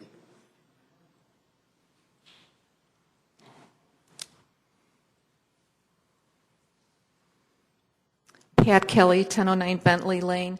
I appreciate you wanting to bring business to Bartlett, and I hope your concept is great. I think you're just trying to cram a lot onto a smaller parcel of land than perhaps is prudent. I'd like to know how big the other sites are that you have your venues, similar venues. Is it the same acreage? Sure. The last one we built on Clay Road in West Houston is within tenths of the size of this one.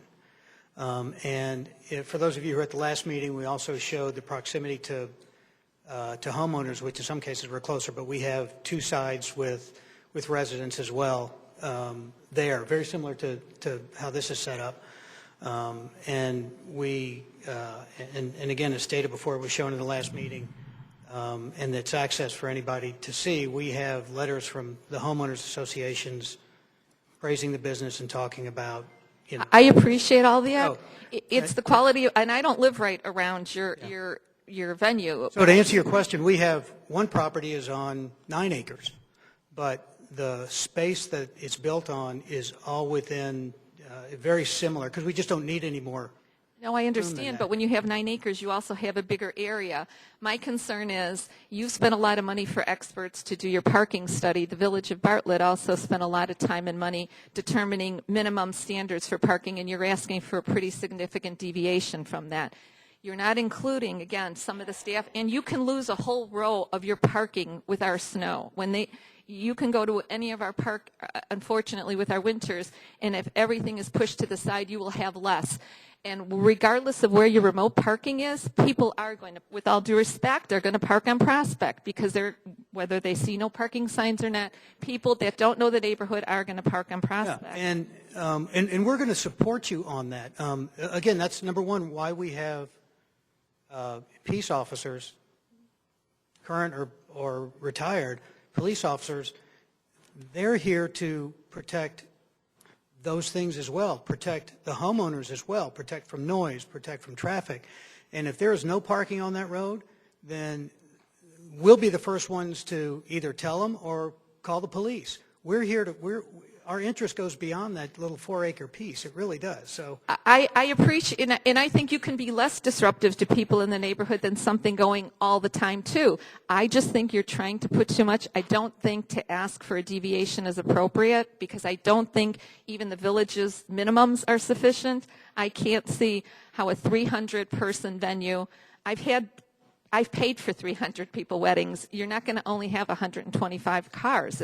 You're going to have more than that, and it's going to be a problem for parking. And another issue outside of this, you can't go any bigger because the water. Where's the water going to go? And you're going to have issues with that because there's no place for the drainage. You have a retention area, so you can't move any parking there. I just don't think the deviation for parking should be granted. thank you.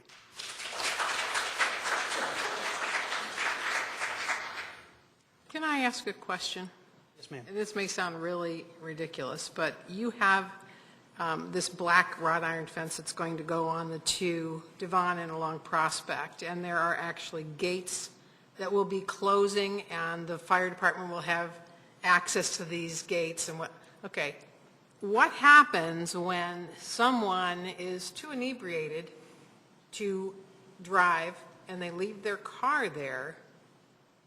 What's your scenario for that? What do you do on your current properties in that situation to have somebody come back, the next day and pick up their vehicle, or, You know, what's the scenario with that? It does happen on occasion. I'm sure it does. I've been to weddings like that. The car gets locked on property. When we leave the property, we secure it, and they come while there's somebody on property and the gates are open and we're in business to pick up their car. So you don't have a towing company that would come in? No, we won't have it towed. I mean, if it's there, I mean, you know, typically they'll come back. The next day it would still be there. Yeah, or we'll call local law enforcement and say, you know, look at the license plate, tell us who it is. We'll call them. We'll try to work it out. Yeah. Okay. It doesn't hurt anything to be there for a day or so.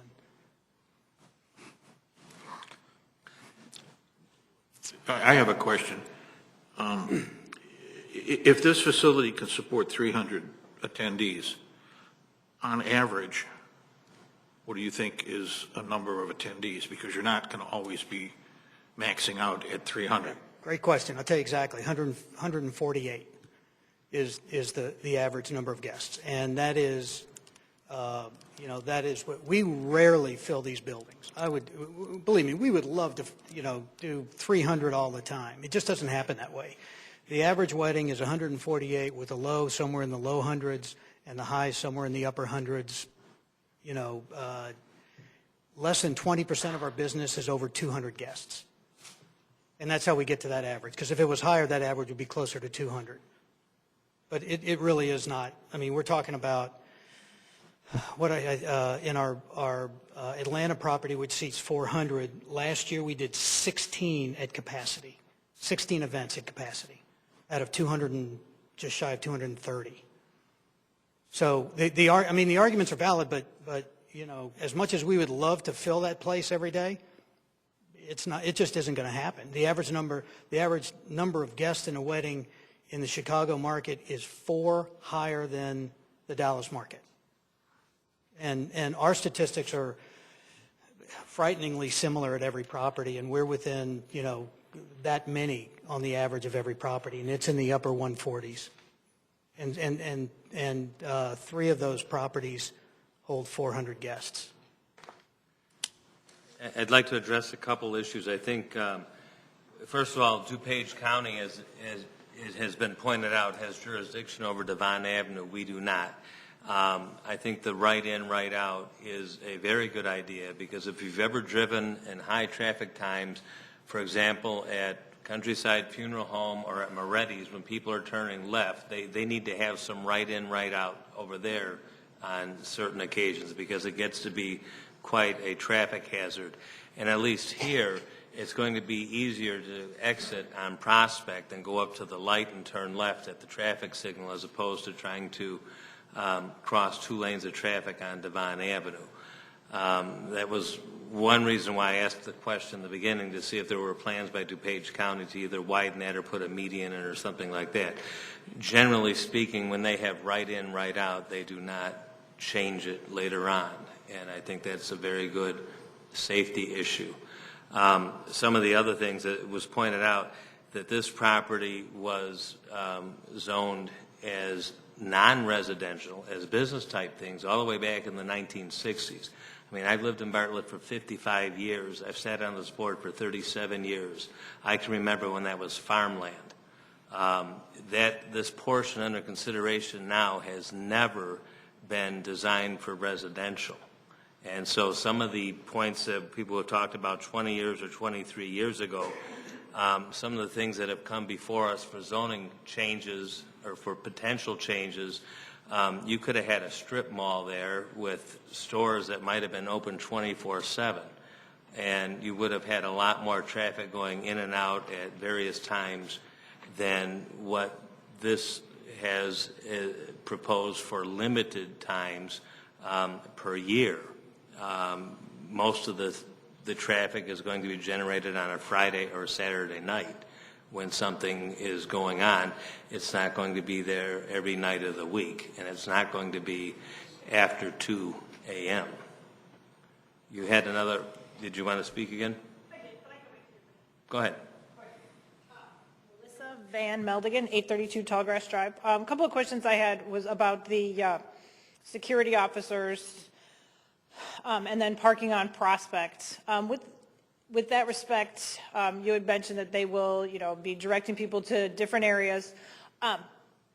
essentially, correct me if I'm wrong, the police officers or security people who will be there, they have no jurisdiction over, because they will be off duty, they'll have no jurisdiction over the city streets.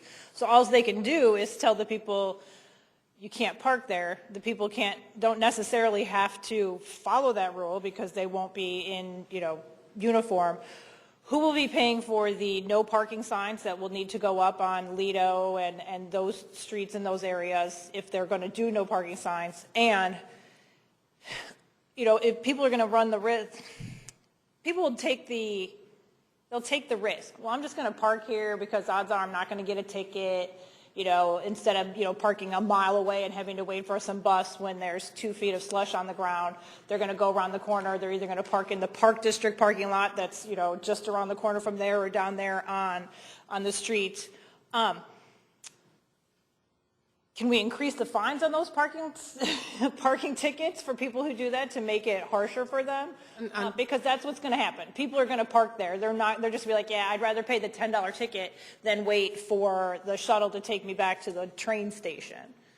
Unfortunately, we don't have any control over that. That will be at your village board meeting, and I hope you attend that because they need to hear those thoughts from you. Okay. Unfortunately, the only thing we have tonight are these variations and whether or not we approve them to the village board.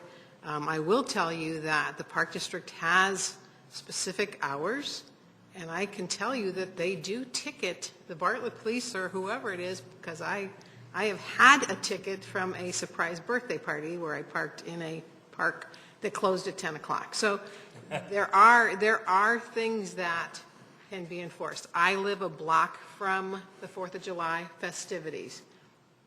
Believe me, you don't know what traffic is until you live a block from there. Yeah, we don't live too far.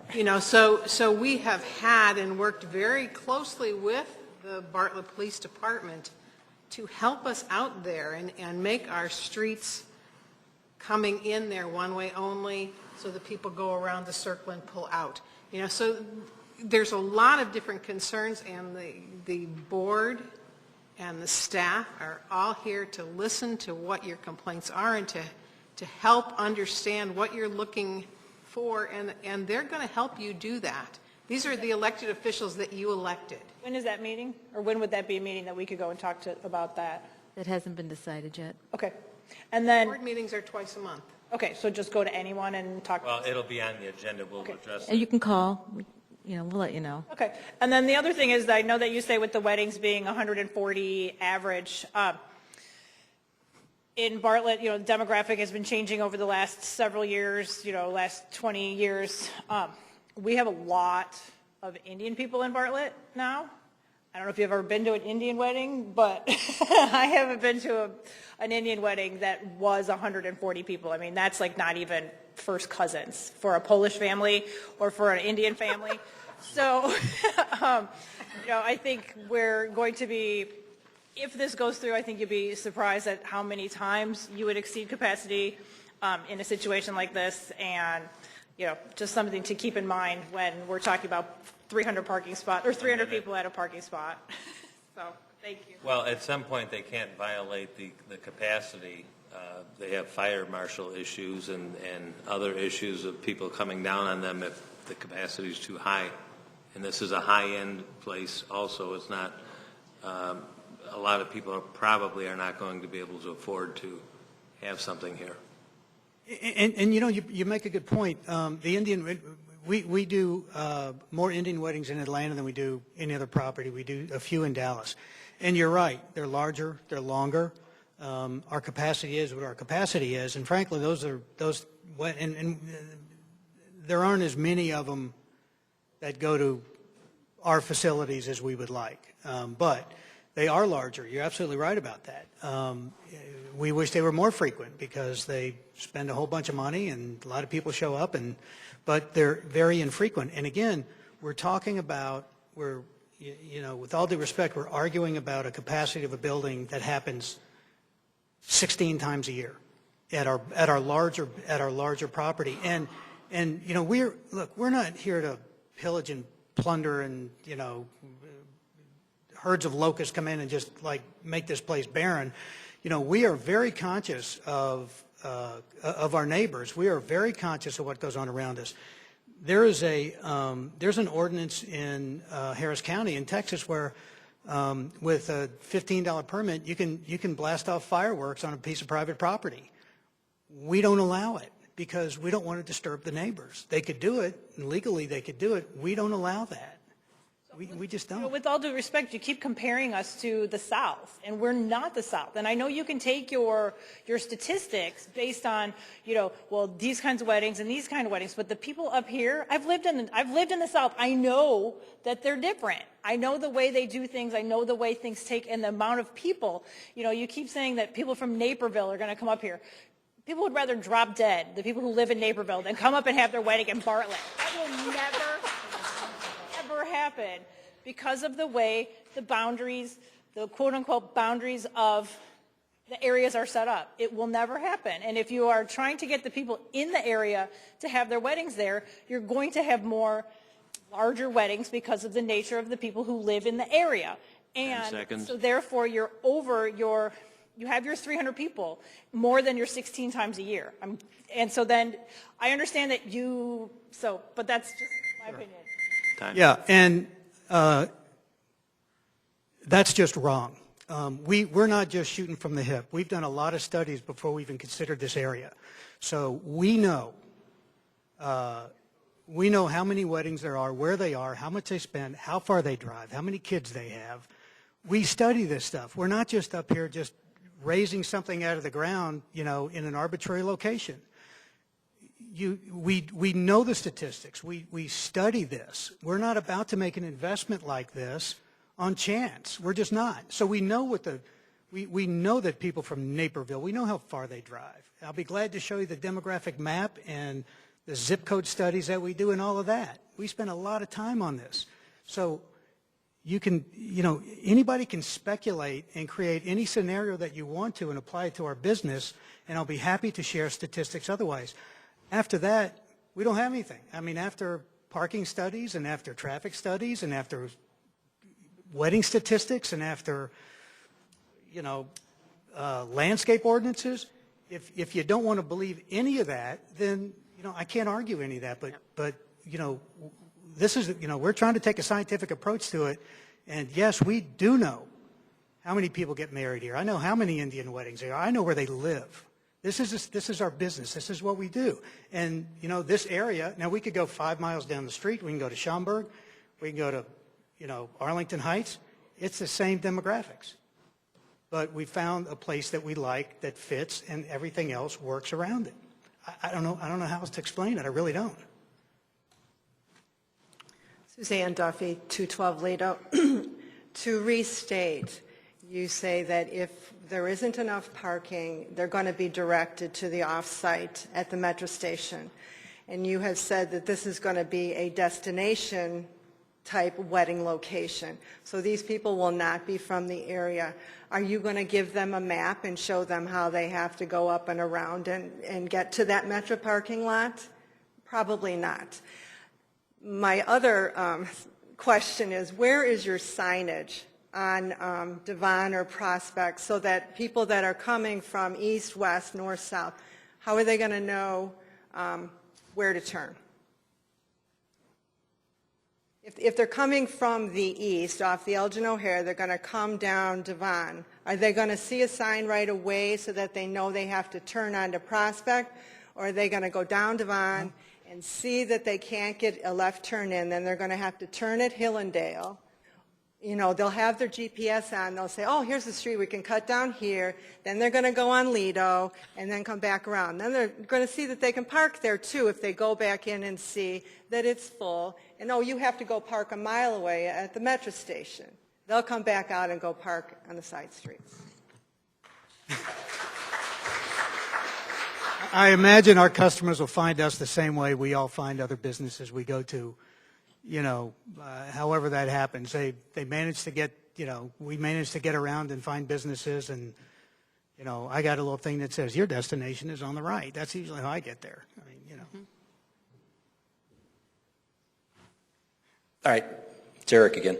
I will keep both of these directed towards traffic as best as I can. The first question I have is either for Roberta or Jim, whichever one of you. Regarding Lido and the other streets around there, what authority does the village have to prevent somebody from parking on that street other than the hours of 2 a.m. to 5 a.m.?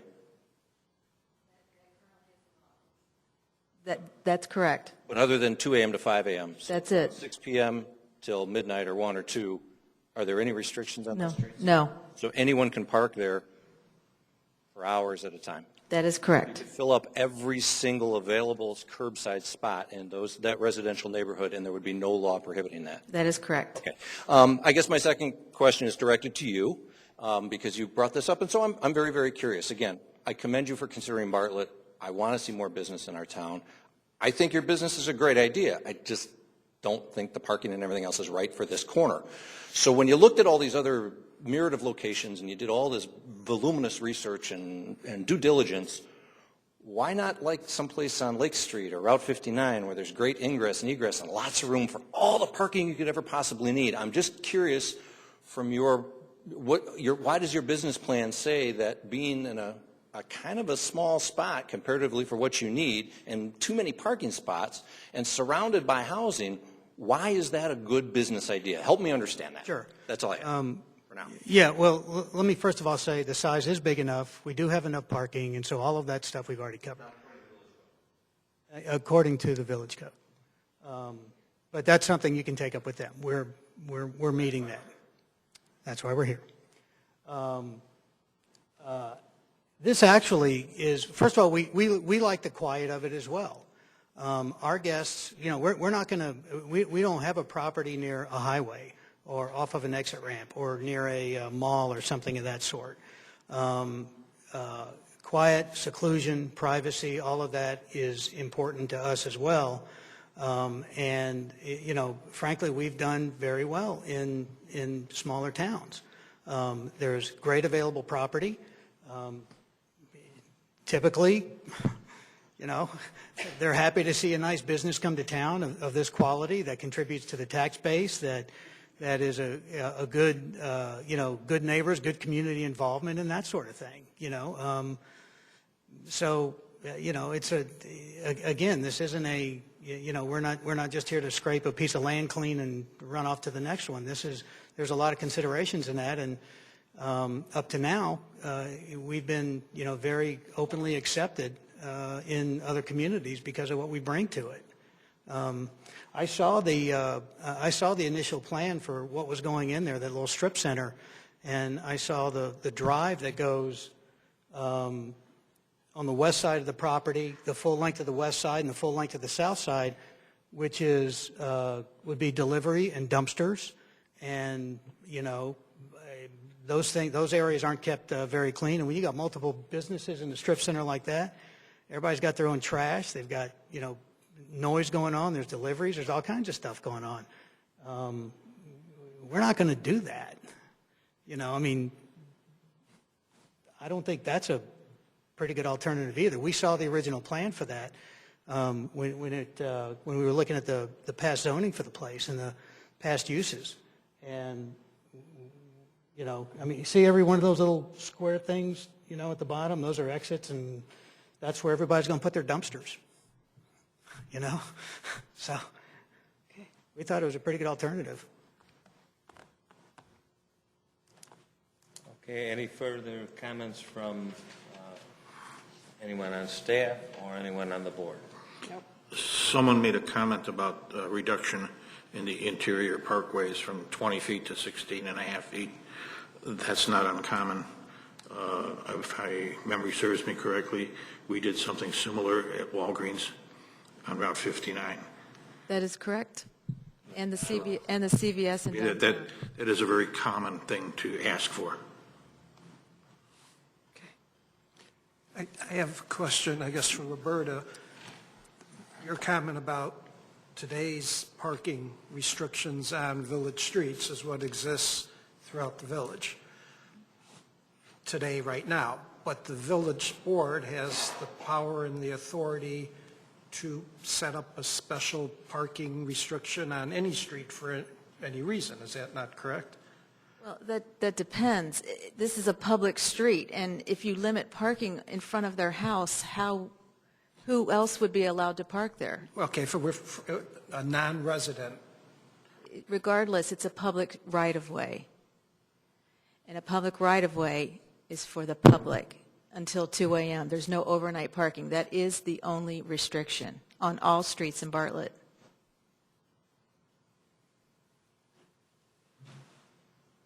okay? Could it be changed to a one-way street? Would the neighbors want it to be changed to a one-way street? I don't know. I can't answer that.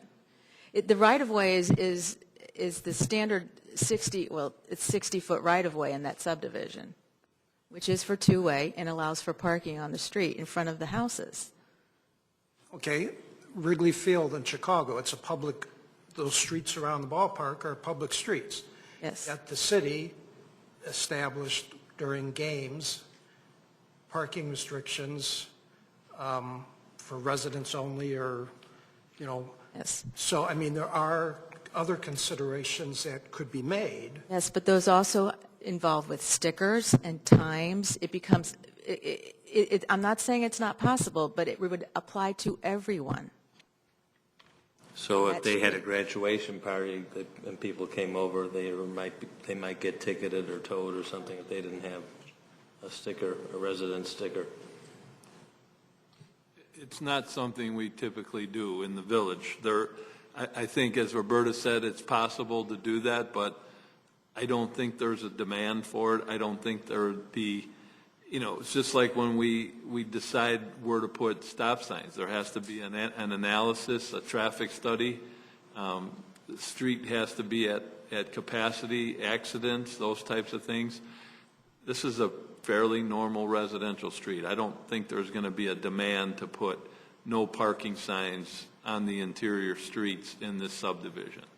But it is possible for the board to consider something like that. Right.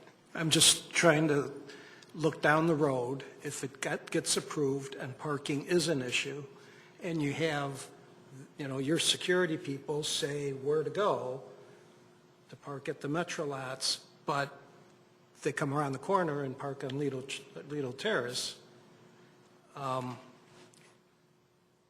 and there's no ramifications, and the village has no ramifications to solve that problem after the fact, I guess is what I'm trying to figure out. I think, in a scenario where if it got to that extent, that it's possible that they could do something like where you would have a resident parking sticker. The neighborhood I live in, I live near a high school. We have it. It's not a problem because the kids, they put in extra parking, but it's conceivable a village board has it. They do have that authority. Okay. A question to staff. South of the property on Prospect Avenue,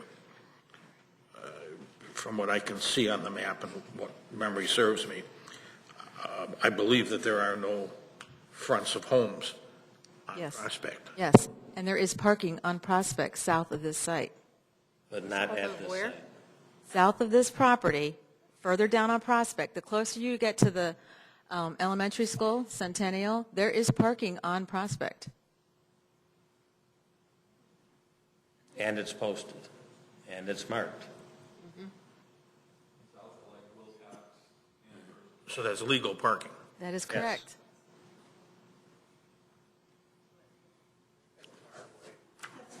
Yeah, they're not going to be walking from there, George. Right, so they're safe. So, that's why I wonder what the complaints are. Okay. Anything else? We need a motion to close. We are missing one person. Be right back. Any further discussion? A question to the developer. With venues like this, weddings, I personally envision traffic as staggered coming in and going out. It's not an Indy 500 start. People come in over a period of time. Is that not correct, or how do you look at it? More so exiting. We see that approximately 85% of the guests come in within a certain period of time for the ceremony. And the, in the, you know, if someone sends out an invitation that says the wedding's at 6, people start trickling in, you know, 5:30, 5:45. Some people are late, some never even get there, you know, some come later. Exiting, we see that about 50% of the guests in a reception leave at a certain point, which is after, you know, the ceremonial garter toss and bouquet toss and other stuff like that. You know, closer to the end of the evening, the last hour, there's somewhere around, you know, 30, maybe 40% on the high end of guests that stick around that late.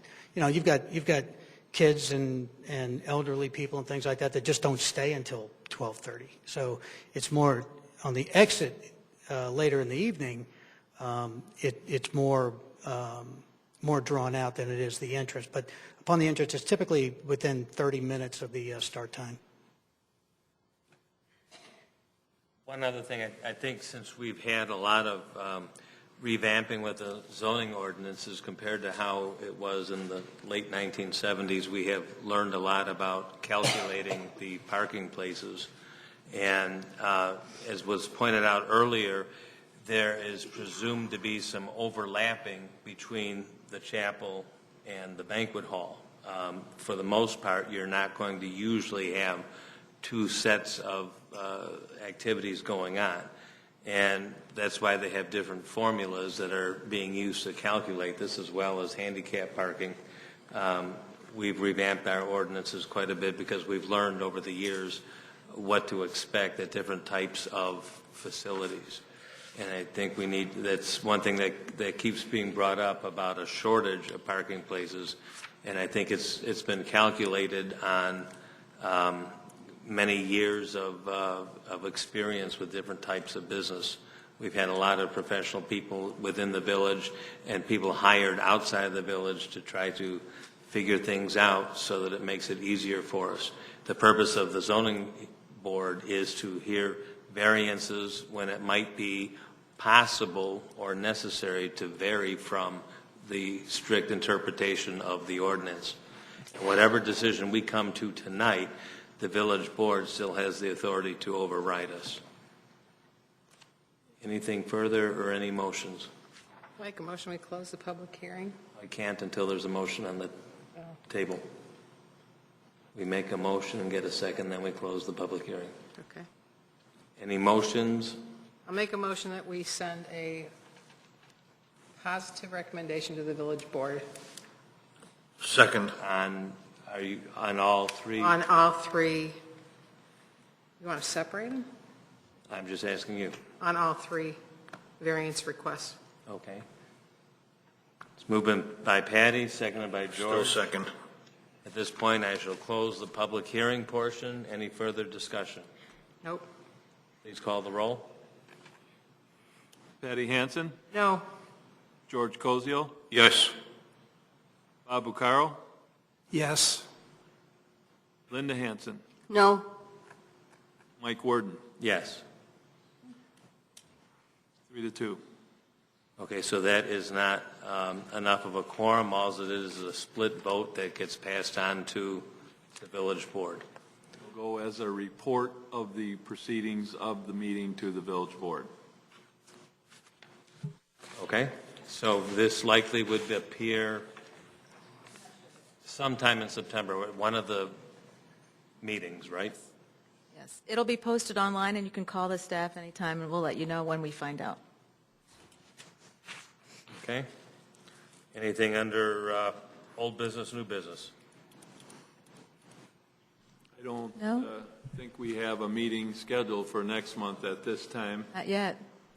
And I don't know the last time there any of the old business. I don't know when the last variance we had that we heard is on the village board for a vote on Tuesday, and then the other section, the other variance that we had last month is on committee, and that was the accessory building.